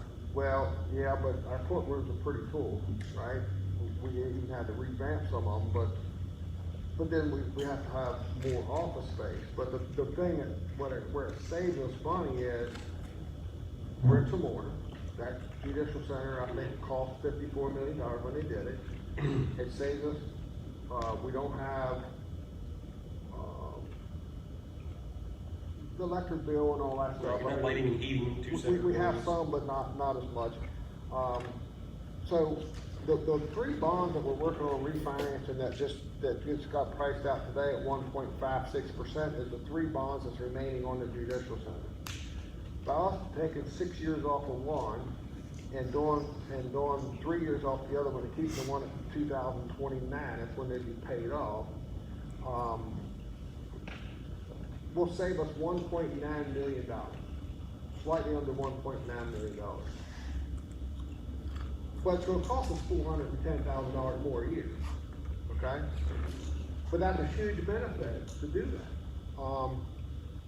So, back to your thought, and we had conversations, we meet with our judges once in a while, our chief judges, we had that conversation back with Judge Wilkes, and a little bit with Judge Lawrence, and naturally with the prosecutor, is how can we defer, if you give us additional circuit judges, you give us additional magistrates, how can we defer the remodel of the Crawford building at $13 million plus, which by the way, we already have drawing started on that. Maybe, can we defer that until 2029? You know, to where we're not paying on the bonds that's there. And I'll be honest with you, the ones that we've talked to so far says, they haven't said no and not hell no. Let's talk about that. That's the team that we have in Berkeley County. A lot of, in the old days, back 6 years ago, we would have been told, hell no. Well, the good thing is that 720 years from now, that $75,000 we get from the state will have paid for our. Yeah. All right, how much you saved on prevailing wages, the elimination of that? Huge. That's huge. That was huge. Very good. And that was very good. And Craig, you Thank you. We got that done, Hey, so. I got a bourbon for you after this meeting, okay?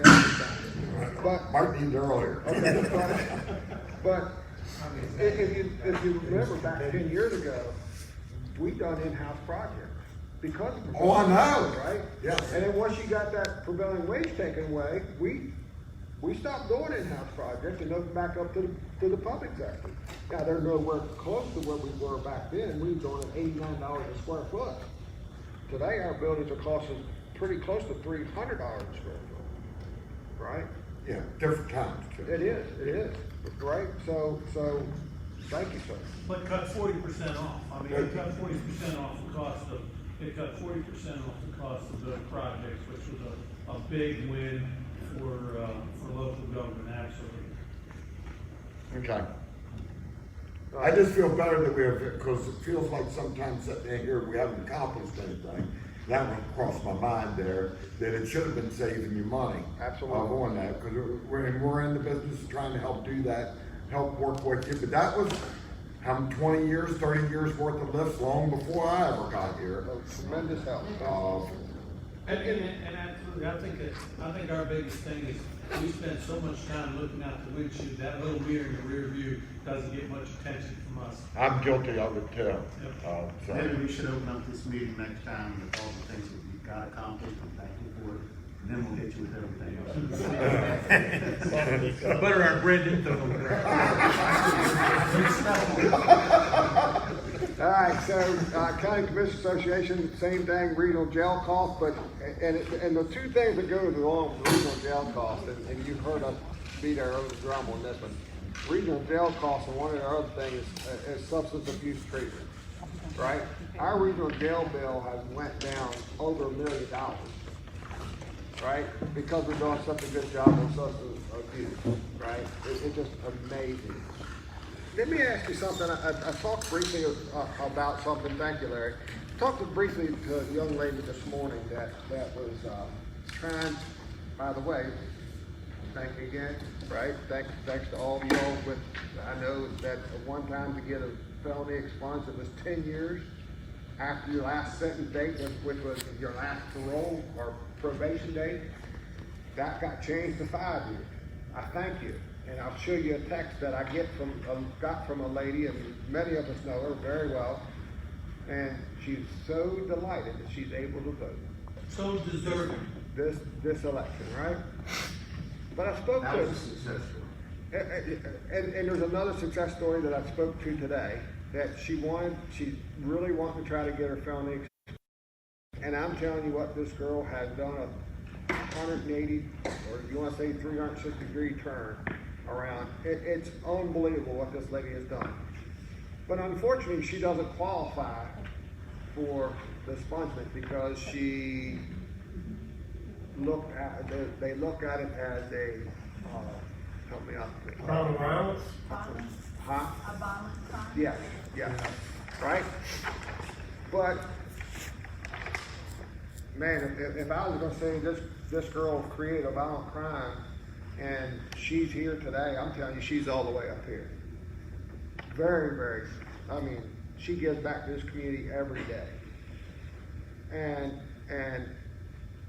I asked her today, that's because I wrote a letter of support for her, and I said, did you get it done? Did you get it done? She said, no, it never made it out of the office. It wouldn't go to the judge because I didn't meet the qualifications. And my question to anybody on that, Senator, is, you know, when we're growing up, and my dad would whip my ass for smoking a cigarette, and we daren't get to tell a lie. Or I got set in the corner, or my grandbaby that I have now gets time out. When they're done, they're done. They paid the penalty, right? This young lady done this crime and has proven herself hundreds of times over, but she's still paying for her crime. How can we fix that? I'd love to be able to say, because I told her, I said, I'll fill that courtroom full of people to give testimony for you. Meet the criteria, will never get done. So, I'm happy to try to address that, Judge. We have made progress in the last couple, and I think we all realize, in both houses, both parties, you can't just have it to where it's not. You know, we created a system that was so punitive that some expungements possible, a number of them, where they weren't before. It's a balancing task, because what you want to do is you always have to keep in mind public safety. And so where we drew the line with the bills we considered and passed was on crimes of violence or sexual offenses. Those are the two really where we say, you know, we're not going there. Offenses against other people. We don't want to take away the public's right to know that part of your history. How about it, Senator? How about if I mean, because I think now it's coming back to me. I think this individual, it was put as a violent crime because it was a burglary in a house. Right? Okay. And you get, you know, there are some crimes, you know, we all agree, you know, hold somebody down or beat them or put a gun on them and take their property. You have crimes that are clearly not violent crimes, and then some that sort of straddle that fence line.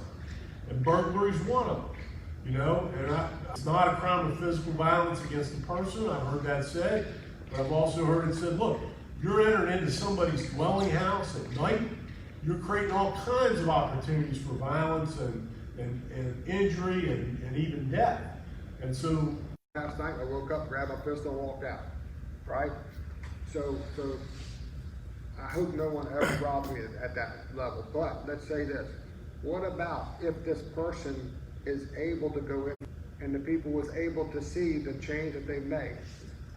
And they accept that and they say, hey, this person has changed. The law currently doesn't provide for that, but I'm not unwilling to look at that as a possibility for a statute. I will tell you for her, the one thing that's always been in the law for expungement is if you get a pardon from the governor, you can apply for expungement. And I know that was talked about this morning. And so if she can make the case to the governor, I've changed my life, because that's really a big part of this whole thing, like trick or treat stuff, to people who haven't truly repented, reformed, redeemed themselves. But I'm like you, when people do and they change, believe people can change, you don't keep the doors closed to them forever. So, but under I think I'm right in this. Under our current law, and this has been the law for a while, if the governor grants a pardon, a person becomes eligible for expungement. Okay. Even a crime of violence. Yeah. So there couldn't be like a special board that just heard those type of cases that kind of like a parole board in prison where you got to go in front of them in order to determine whether you even get out of parole. Well, yeah, with the board you're talking about, then you're talking about discretionary authority, and that's a little bit different than what we've done. In other words, what we've done so far is we've said hard criteria. These are the criteria, and if you meet them, you're eligible for expungement. If you don't, you don't. And so we don't really have, with the exception of a gubernatorial pardon as a process that has an element of discretion in it, it's the governor's discretion. What if that board connect person? And then that board would then give that information to the governor for a And that's why I said parole board, because that's part of what parole board. I think most governors have done that in one fashion or another. In other words, they have staff within their office that handle applications for gubernatorial pardons. I don't know what that internal process is in the governor's office that gets them to the decision point, yes or no. But I think there is some formal process within the governor's office for it when somebody applies. Okay, thank you, Senator. One of the other things, and we can't add the $2.1 million that we've already pulled out of our budget to do it. So, but the priorities. Number one, I'm sorry, that was kind of like their 1% county sales tax. Let me see, Wood, Mon, Berkeley, and other counties have shown interest. Language would be permissible option, consideration of the proposed tax. The sales tax would not apply to motor fuel or motor vehicles, and any county imposing the county sales tax would use the services of the tax commissioner to administer and enforce meetings, and that's what we're saying. And it doesn't, I think what they're saying is it doesn't have to say that your legislation is going to allow it. What it could do is allow the county governments to be properties that take away to again, it does not stop the lies when we are being, now wait a minute, let me finish. When we are having $5 million spent in 10 races, $5 million spent on them, and she's got a lot of it hit on her, probably well over $500,000 or more come against her for something she didn't do and can't defend. But that's going to help the state more than it helps Berkeley County. What we're talking about, the 1 cent tax, will go directly to Berkeley County. We're talking that too. That was built into it. You were kept whole with an escalator in it as well. And as either you or Doug just said earlier, when you're with the expected services, jobs, and they pay twice the tax, the real estate property tax, as what you do on the residential level. You see, it's a win-win across the board for everybody, not down then on the likelihood of drug addiction and stuff like that. I think there was two things missing on. Well, the state employment tax, I mean, that adds in too, you know? On that, if I recall.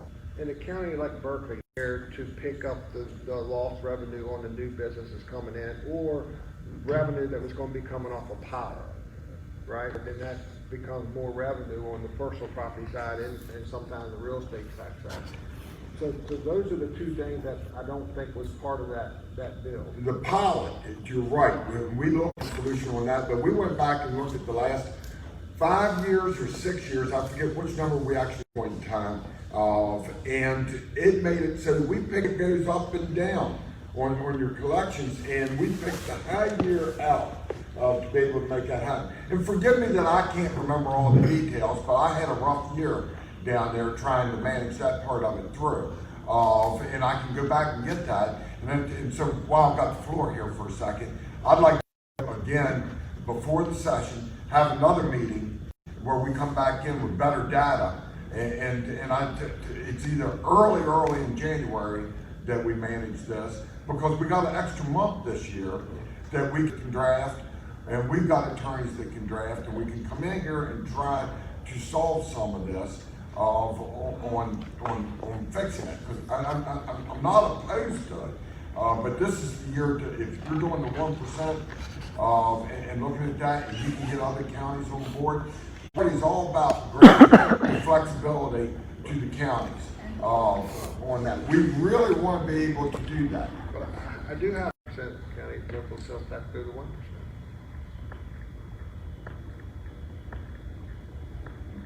School budget that you want to take. Give us some fuel tax and we'll talk about it. So let me ask you this, on the 1% sales tax you guys want, how are you gonna treat the municipality? They gonna stay at 1, or are we gonna? Well, John. Because then if you get later, because you're gonna have all the municipalities saying, they're gonna, you're gonna get their, across the board. You know, my personal opinion, I think it should be 8 and 7, right? Only because, and I'm not hard to get along with, right? But my would want to do is because every time Berkeley County does something, and believe us when we say this, a prime example was with animal control. We used to get $100,000 with animal control. We got challenged. We don't have $100,000 for Berkeley County. So that is when it's to help Berkeley County that they're no longer Berkeley County citizens, right? So we pay their jail bill to the citizens, right? We pay them for their animal control. Now all of a sudden you're not part of it years ago, or not too many years ago, but they had a great city manager. They started annexing into Jefferson County like crazy. Well, what's that do if it's a 1 cent sale losing the county, now it's going to go to the city? That's not fair. because they've annexed all of the Right? growth So areas. my way is fair, an 8 and 7, right? But you can't do it, right? So if you told me at the end of the day it would be a straight 7%, I'd say, thank you.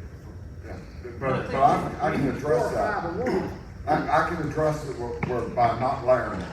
We already have the numbers throughout the state on what the cities are collecting compared to what the county would on that, because of the 1% additional on that. And what you do, let's say that the city of Martinsburg makes up 40% of the sales tax collection. Well, then they'd actually get 40% of the additional 1 cent. You guys get the 60, and that's there's your baseline numbers. Whether you annex or not, those baseline numbers would stay put like that. And then where your growth is, if the county grows faster than the city, then you guys have earned that additional 1% because you've incentivized businesses to be there. So if we looked at that aspect, we believe that that's probably the best path forward if you're going to do that. If we layer it and have an additional 1% in the city, we'll never be able to win the game on that. I don't think it'd pass. And the municipal leagues would come out, they would just come out like this. But if I was a municipal league, I'd sit there and say, well, if the county had a 1% sales tax and the city had a 1% sales tax, it's 7% even. Now we're no longer non-competitive with the county. You know, some people look at, okay, well, I'm paying B&O tax, and I'm paying a 1% sales tax, well, I might as well be in the county, right on the outside of the county, or city limits, right? But if I was a municipal league, I'd say, hey, I want to balance the field. I want to balance the field and say, now my people in the city limits don't have to pay 1% more than what the people across the street have to pay. To me, that's a good sales pitch. Craig, Right? are you saying that the city would collect a 2-cent tax if it was done the way Doug's talking about it? Is that what you're saying? That's what I would say. 40% out of the 1 cent. Are you saying just using it with the 1 cent? The county, let's use Berkeley County as an example on this, and that the county council, say if it was allowed, the county council enacted it, and so there's 7% across, not 8% in the city, 7. But we know that, but we can go get those tax numbers right now, and the city collects 40% of the sales tax in Berkeley County. Then you just do the 7%, and then disperse back out to the city would be their $4 million using the 40-60 number.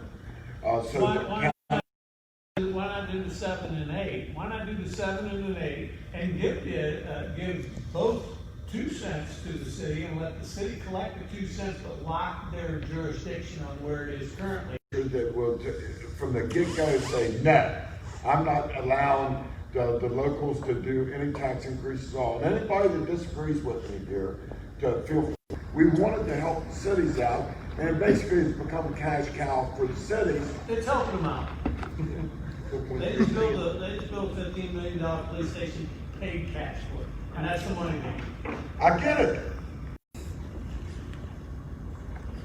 What? You don't need to hold us responsible for something like that. We just told you how our minds work. But it's managed, and then the unique, diverse areas that you guys all know that we deal with in the state of West. The municipality league would be on board, because they're gonna get it on the side. We're beating that dead horse. Off the record, okay? Bourbon is a lubricant that could help solve this problem. We're not going to All right, their second one is the same one as that we had, is support legislative be done virtual or website, okay, BIA website. This is the third one, support legislation that will eliminate the property rollback tax. Now, and the one thing, you know, and it kills, we got pinned up in it 2 years ago when we had the rollback. Explain that, Doug. Back when it was put in, Charlie, when was it, 1980 something? Late 80s, early 90s. Right. It got put in code when they reappraisal amendment. But the state finally started to implement the statewide reappraisal. And the legislature at the time said, you know what, if we're reappraising everybody's properties, taxes gonna go up too fast on everybody. So they created this ordinance, and then as the property values went up, levy rates rolled back. So, but it never got taken out of code. It was put in code for the 10-year phase-in for the reappraisal, and it's still in there. And so what happens is when assessed values go up, county, school, and municipal, right, to 101% of whatever the revenue well, is. the most it could go up in 1 year across the whole county is 3%. 3%. So you give the assessor a 2% evaluation bond, which comes out at 3%. So it's only a 1% increase. Now the biggest problem with this is they put a ceiling on it, but they never put a floor on it. Right. So when the recession hit, It dropped. I'll give you a prime example, because before the recession hit, a 2-acre lot, right, they were selling at $84,000. When the floor hit, you couldn't get rid of it for $18,000, right? So from $18,000, they've been climbing a little bit, but they can't climb more than 3% across the whole county. right? So these people get a 10% increase, above 10% increase is because we're only doing a third of the county impact, right? You can raise a good bit of them, put it to 9% or something like that, 10%, and still stay under that 3%. So it was put in place to protect people's taxes from going up overnight, but that was 40 years or 30 some years ago. You never took it away, right? And that's, to me, I'm sorry, that's not raising taxes, that's just allowing us to collect the taxes that we're owed. But we're doing all kinds of stuff. I mean, we're even going after businesses that have back taxes that sorry you don't pay them, the sheriff's gonna lock you down. You know, we're doing it all. So, and we've had cooperation. Please tell me that you're not doing that during COVID. What? Really? That you're going in on taxes from businesses during COVID? No, no. Oh, okay. No, this is back taxes. Because of COVID. I didn't say because of COVID, I said during COVID. We will, these people are actually doing very well in their business, and they refuse to pay property tax. He's done it right, I will. That's different from somebody that it's a restaurant that hasn't paid and they're struggling. This place has. How do you have the arbitration for that? Make that determination. How do we do it? Yeah, tell me the process on that. Because that makes me nervous when you say something. Let's say if there was one that was a manufacturing company that's doing very well. They paid their taxes. They paid their taxes within a week. Okay. Let's say there's another one that's a business that has a line going down the street for waiting for a drive through. We're gonna collect their taxes. Okay. I'm not saying anything to you that I haven't said to other people during COVID, when businesses are struggling. Some are doing very well. We cannot be putting economic pressures, even those that are behind, because there's still job creation. I can assure you that this wasn't created from COVID. Okay.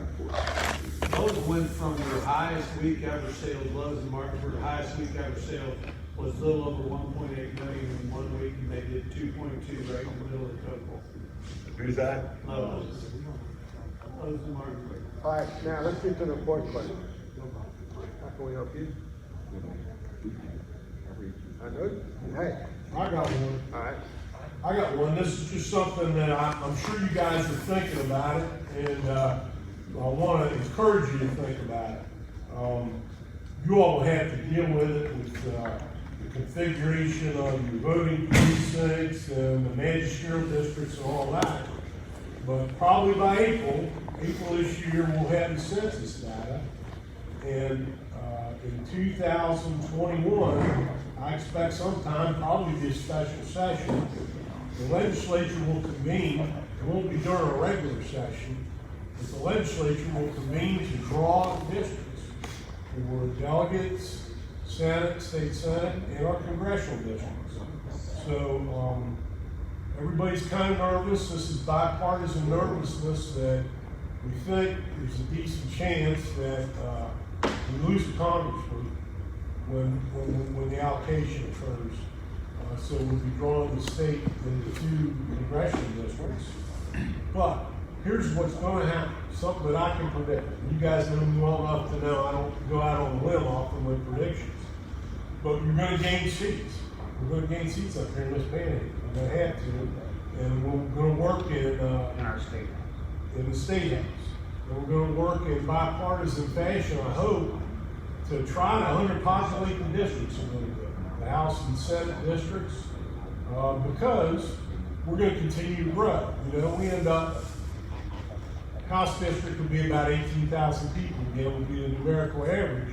But if you look at them right now, the ones where Jason's elected, the other members of the House are running or serving, we've got some of them that are probably 25,000 people now, only Jason. And so, to me, that justifies underpopulating a little bit. There are limits on how far you can go with that because you have to keep them equal. But, so my request to you guys is think about it.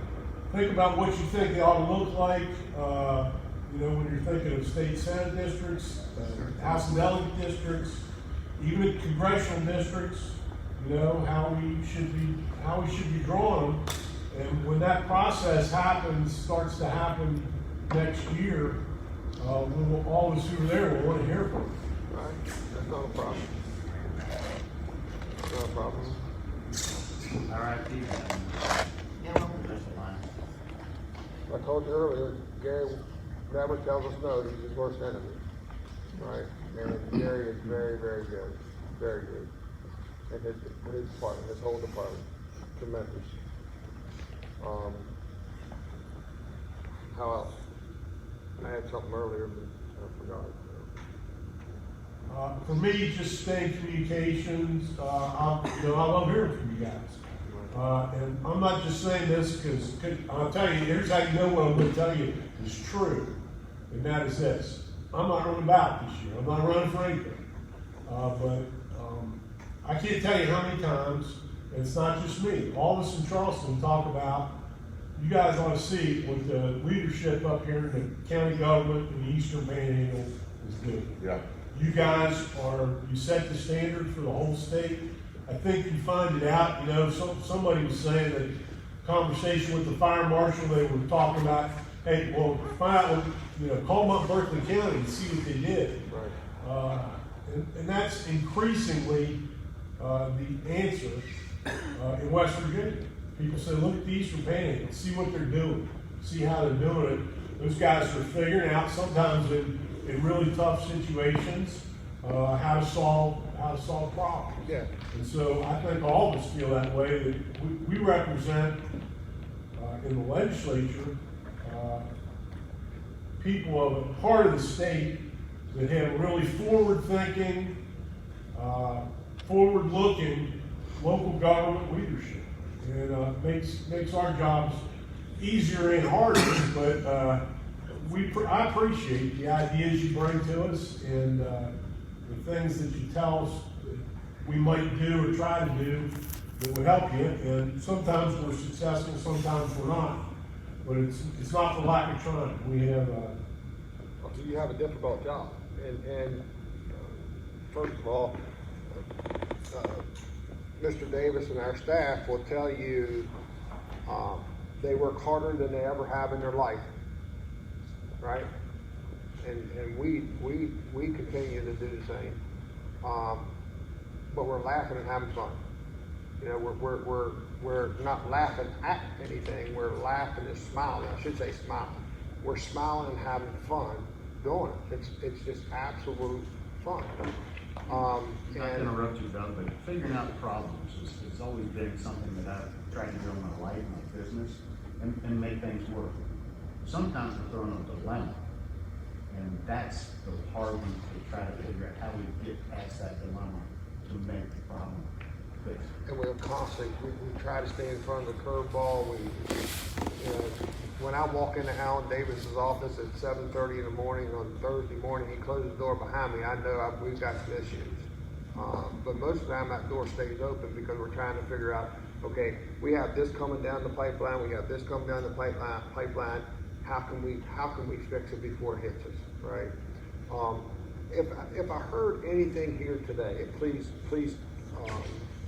take this as for us putting our hand out for help or to give help. Is I spoke about it, and many of y'all spoke about it, about, you know, you're in Charleston playing a chess game, in my opinion. You know, we want to bring something back to Berkeley County, but however, you know, we're representing the whole state. You guys are, and ladies. But when you want to bring something back to Berkeley County, sometimes other counties have to give something up, right? So you're constantly trying to figure out, okay, how can we do this and help you at the same time? Please understand, that's why we felt like we wanted to hire a lobbyist to be able to be that extra voice, not 2 months out of the year, but 9 months out of the year. We don't, what we have planned isn't just during session. I can't even keep up with y'all during session. I can't, you know, got a bad knee, I've got a bad ankle, you know, and I could have kept up with Blair last session. So Anybody could have kept it last session. Charlie, I want to thank you for what you said, because, you know, one of the things that and we're talking about this lobbyist, one of the things that we brainstorm and talk about all the time is trying to stay out in front of the curve. Look at what's coming down the road. How can we make this better? Maybe it's not going to make it better today. Maybe 2 years from now, you know, 3 years from now, 5 years from now, even, you know, we're talking on some things that we're working on that are 10 years down the road.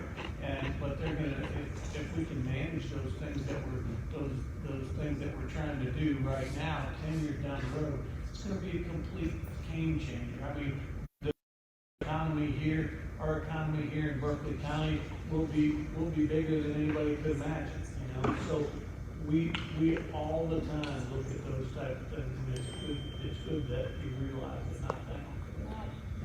Two things I want to suggest.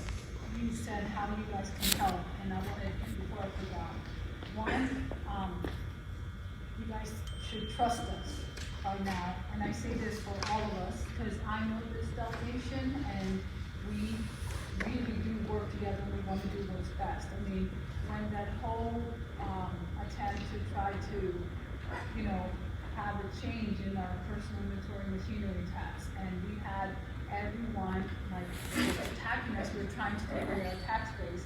I mean, I would hope that you guys who know us really well, and you know, fortunately we're in a position in leadership now, that you will come to us with your questions and concerns and not just assume the worst. And second of all, what Craig has said, and you suggested yourself, Doug, giving us the numbers, I'll tell you, we were able to finally end the discrimination, I call it, the discrepancy in funding for Shepherd and Blue Ridge. How? Because we got the numbers, we created a chart clearly showing the discrepancy where all the other 55 counties and all the other legislators could clearly see that there was something wrong, and we were able to fix it. So it really does help to be able to back up what we say and why it's important and what a difference it will make. So it wasn't just saying that to give you work, it really does make a difference. So, to me, because I'm a numbers guy, the spreadsheet works the best. You know, spreadsheet, I mean, I know we can print a spreadsheet in 5 minutes that we in front of a printer to show you where. The spreadsheet is easy to interpret. Exactly. And it's, you know, I could show you that spreadsheet that was done a year and a half, 2 years ago, where we're the 10th fourth county in the state of West Virginia per capita, right? Because, and we did that because of this retention thing, right? Why do you not pay our deputies the same as Jefferson County? Well, here's why, because they got twice as much money as we did per capita, right? So, and we, Patricia, we have this conversation every year. And I hope that we can find time to do it. That's the only thing. I'd love to be able to afford people to do that stuff more. And we have a large IT department that has 13 people in it now, right? And we could use 2 more. So we're constantly trying to do that, and Mr. Davis works extremely hard, and our whole staff. And we will, I hear you very loud and clear. If I was, it has escaped me now. It happens all the time. Well, I was going to touch on what Dan said, and it's, you know, one thing that we all have to understand, you know, most of us in here are type A personalities and come from the private sector and just understand that, you know, the cogs of government just work a little slower. And it's just, you know, if you want something in your business, and you make it happen. I'm the same way, Craig the same way, Jason's, you know, but things down there just tend to, you know, it just works a little slower, and it just takes time. I'll go one step further. We have to make it happen because every minute of every day costs us money, right? And that's the attitude that we take to the county council. You know, government, even at the county level, moves slow compared to what we have to do in our personal life, right? But when you look at it and say, we don't have time to take 6 months to make a month change. You know, we gotta do it in a month or we're gonna lose. If we didn't do what, you know, back 2016, we took over a day report center. You know how many people was in a day report center when we took it over? Less than 6. There's 200 and some now, right? At 40, what's the jail cost? 48.25. 48.25 a day with 200 participants. And that, you might as well say that's consistent. So you might as well say 200 times that jail rate times 365 And 100 in the home confinement. Right. Yeah, we only had like 6 or 7 at that time. So, we're trying to do it, we hear you, but we don't move, I think we're probably one of the fastest moving government bodies in the state of West Virginia, only because we know every minute's gonna cost us money if we don't. And we're smart enough to realize there's something that government that doesn't save us money, don't make us money, but we have to provide the service. We don't do near as many studies, though. Huh? So we don't do near as many studies. We don't do that. And that's the aggravating thing on the broadband. I mean, talked to Paul Combs from Comcast yesterday, and he said, did you make any headway with the federal government? You know, and sitting there saying, well, not really, you know? And, but we had to apply for, and we got a $50,000 grant to do a study on where do we need broadband in the county. Really? But we can't apply for $200 million for broadband service in Berkeley County without the $50,000 study. It's crazy. May I have the floor for a minute on that? Absolutely. Because that's something we haven't addressed here so far. And we did an announcement here a couple weeks ago on broadband in the state of West Virginia. It's going to be over $1 billion investment. And today is the day that the RDOF bidding process begins for $800 million, up to $800 million, but it's a reverse bid process to be able to do broadband in the state of West Virginia.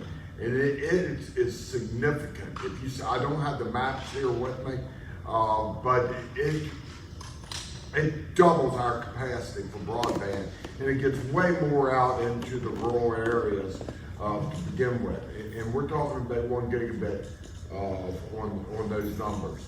If you're using the 25.3 ish on it, then say Frontier, they would have to bid half of that amount to get in there. That ain't going to work that way. But it's going to be true gigabit broadband coming down fiber. There's a lot of benefits go on with that. Even the state is doing the letters of credit so we can get more people in the bid process for that.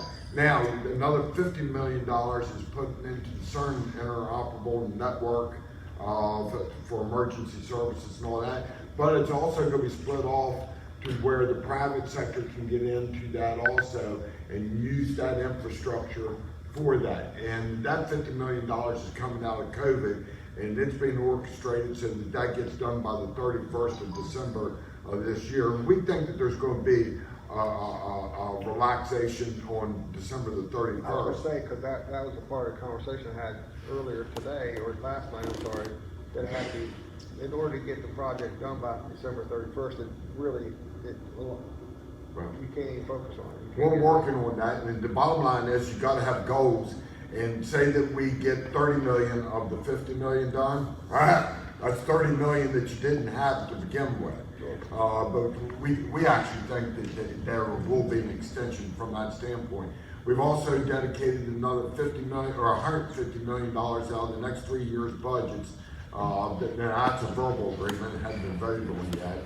But we believe that we can do that to do further build out.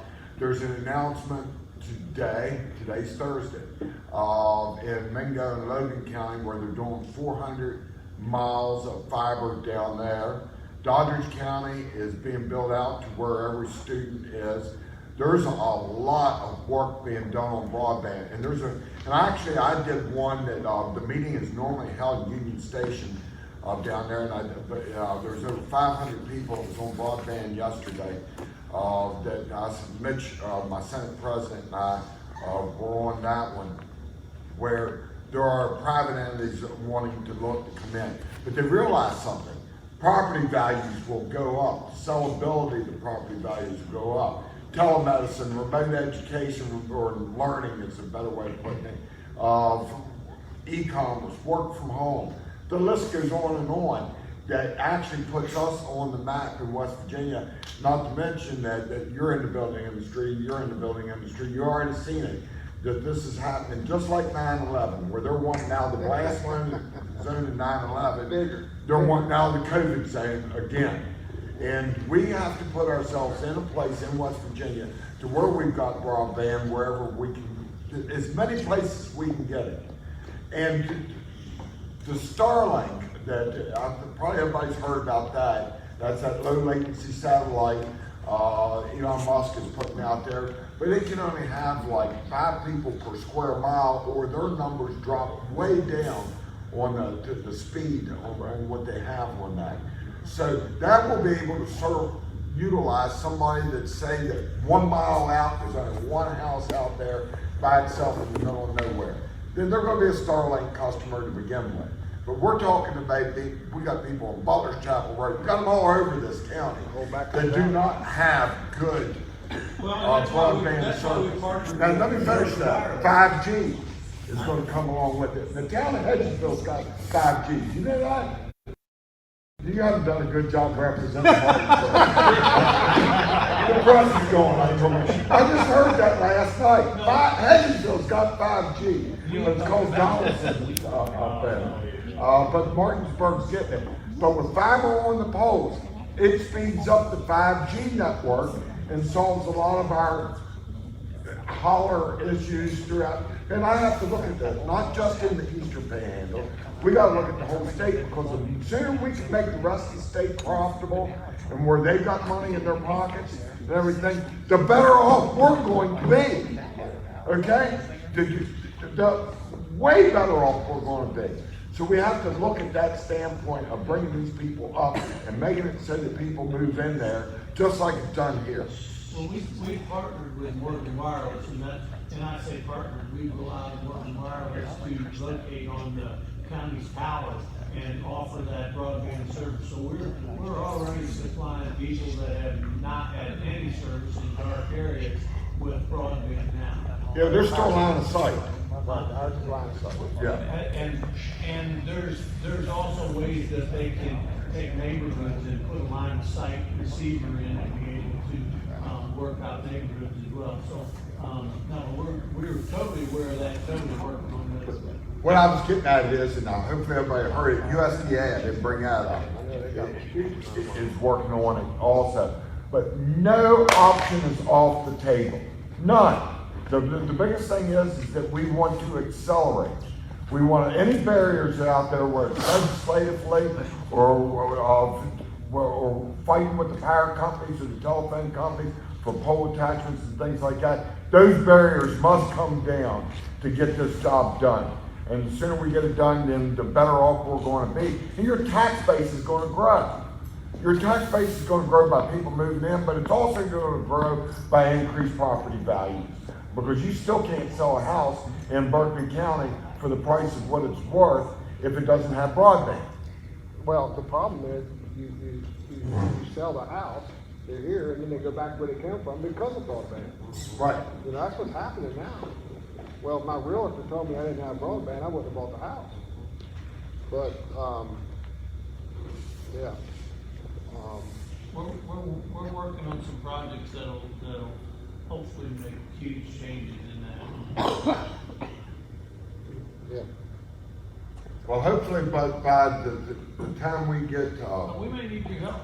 that's what I was getting ready to say. We need to make sure that there's the ability to communicate with state government and with the counties, so that we're not doing redundant work, and that everybody is working, rowing the boat in the same direction. And I think that's going to happen also. All right, anything else? Yeah, when we go, let's meet again. before the session and put together a couple people so that you can get what we can get done and what we can't get done. Okay. On this, because like I said, I know I sound like I'm doom and gloom when I come in and say you can't do this or whatever. And the reason for it is I'm looking at the landscape of what we deal with politically. I don't like being the guy that has to say it, but I blurt it out anyhow. But there are other things that we can get done at this point in time. It's called windows of opportunity. What Patricia was just talking about, Shepherd. 2 years ago, we were having problems with something in the budget. I forget, maybe paying for, I don't remember what it was. But I said, okay, I got this figured out. We can come up with the money for it. All we have to do is take per student funding down to all the universities throughout the state with Blue Ridge and Shepherd kids. Boy, that puckered everybody up, didn't it? What happened the very next year? We got funding for Blue Ridge and Shepherd and got them moved up and escalated it up. It wasn't just the fact that Eric Householder and I were the chairman and Jason sets on finance and you said, well, you weren't there, were you? Yeah, you were. It took getting the rest of them to recognize how bad it was and that it could go wrong for them. And that was a window of opportunity. It swung open and we dove right into it, but it still took a year and then we managed it. And the numbers look really good. It's over $6 million more coming in to those schools per year. That's a big deal. That's exactly why we want to be a lobbyist, to be able to get that message out and get everybody on board with what we're trying to do. And you know, we had Sandy in there, just to let you know, there's, I'd say 10 projects that she was saying is coming to town, or talking to her about coming down. 6 of them was highlighted in yellow, which meant that they're that close. 6 new businesses, established businesses, right? And I think it was Jim Barnhart asked, why are they coming? Right? Why are they coming? Are they coming? What's the number one reason why they're coming to Berkeley County? And is it demographics, logistics, you know? And her number one thing was Blue Ridge, James Rumsey, a skilled workforce, and our school system, right? Number one. And we all know, you know, Blue Ridge CTC tooled a whole place for P&G, right? So I'm glad you did what you did. You know, I'm glad that you, because Pete has always talked about that. You know, you know, we need our fair share of funding, and that's what we're saying, the same thing. They got their fair share now because they're producing. We're producing, and we just want to have our fair share. But we do appreciate everything y'all do. You know, absolutely. I would not want to do what you do. Or you know, I'd be probably smoking cigarettes again. We're about 10 years old. Yeah, it's a tough job.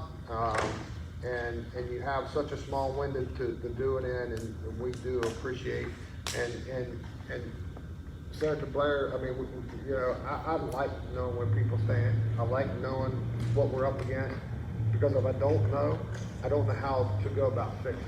I don't know how to maneuver to be able to say, how to put that spin on it and say, hey, this is good for everybody if we do it this way. So, I respect you for, and I know you respect me, so I respect you for saying what's on your mind. But I'm one of those type of people, and you're one of the type of people, okay, we spoke our mind, now how do we fix it? Oh, yeah. Right, so, thanks for everybody here, all the ones that's on the, Don, thank you for being here, and Ms. Bennett, thank you for being here, for, you know, you're on the ballot, but we really do try to express, and we're in it for the right reasons, and you know, we wish you all the best, and anything you ever need from us, we're here. So, anybody else? All right. 4 o'clock. Thank you.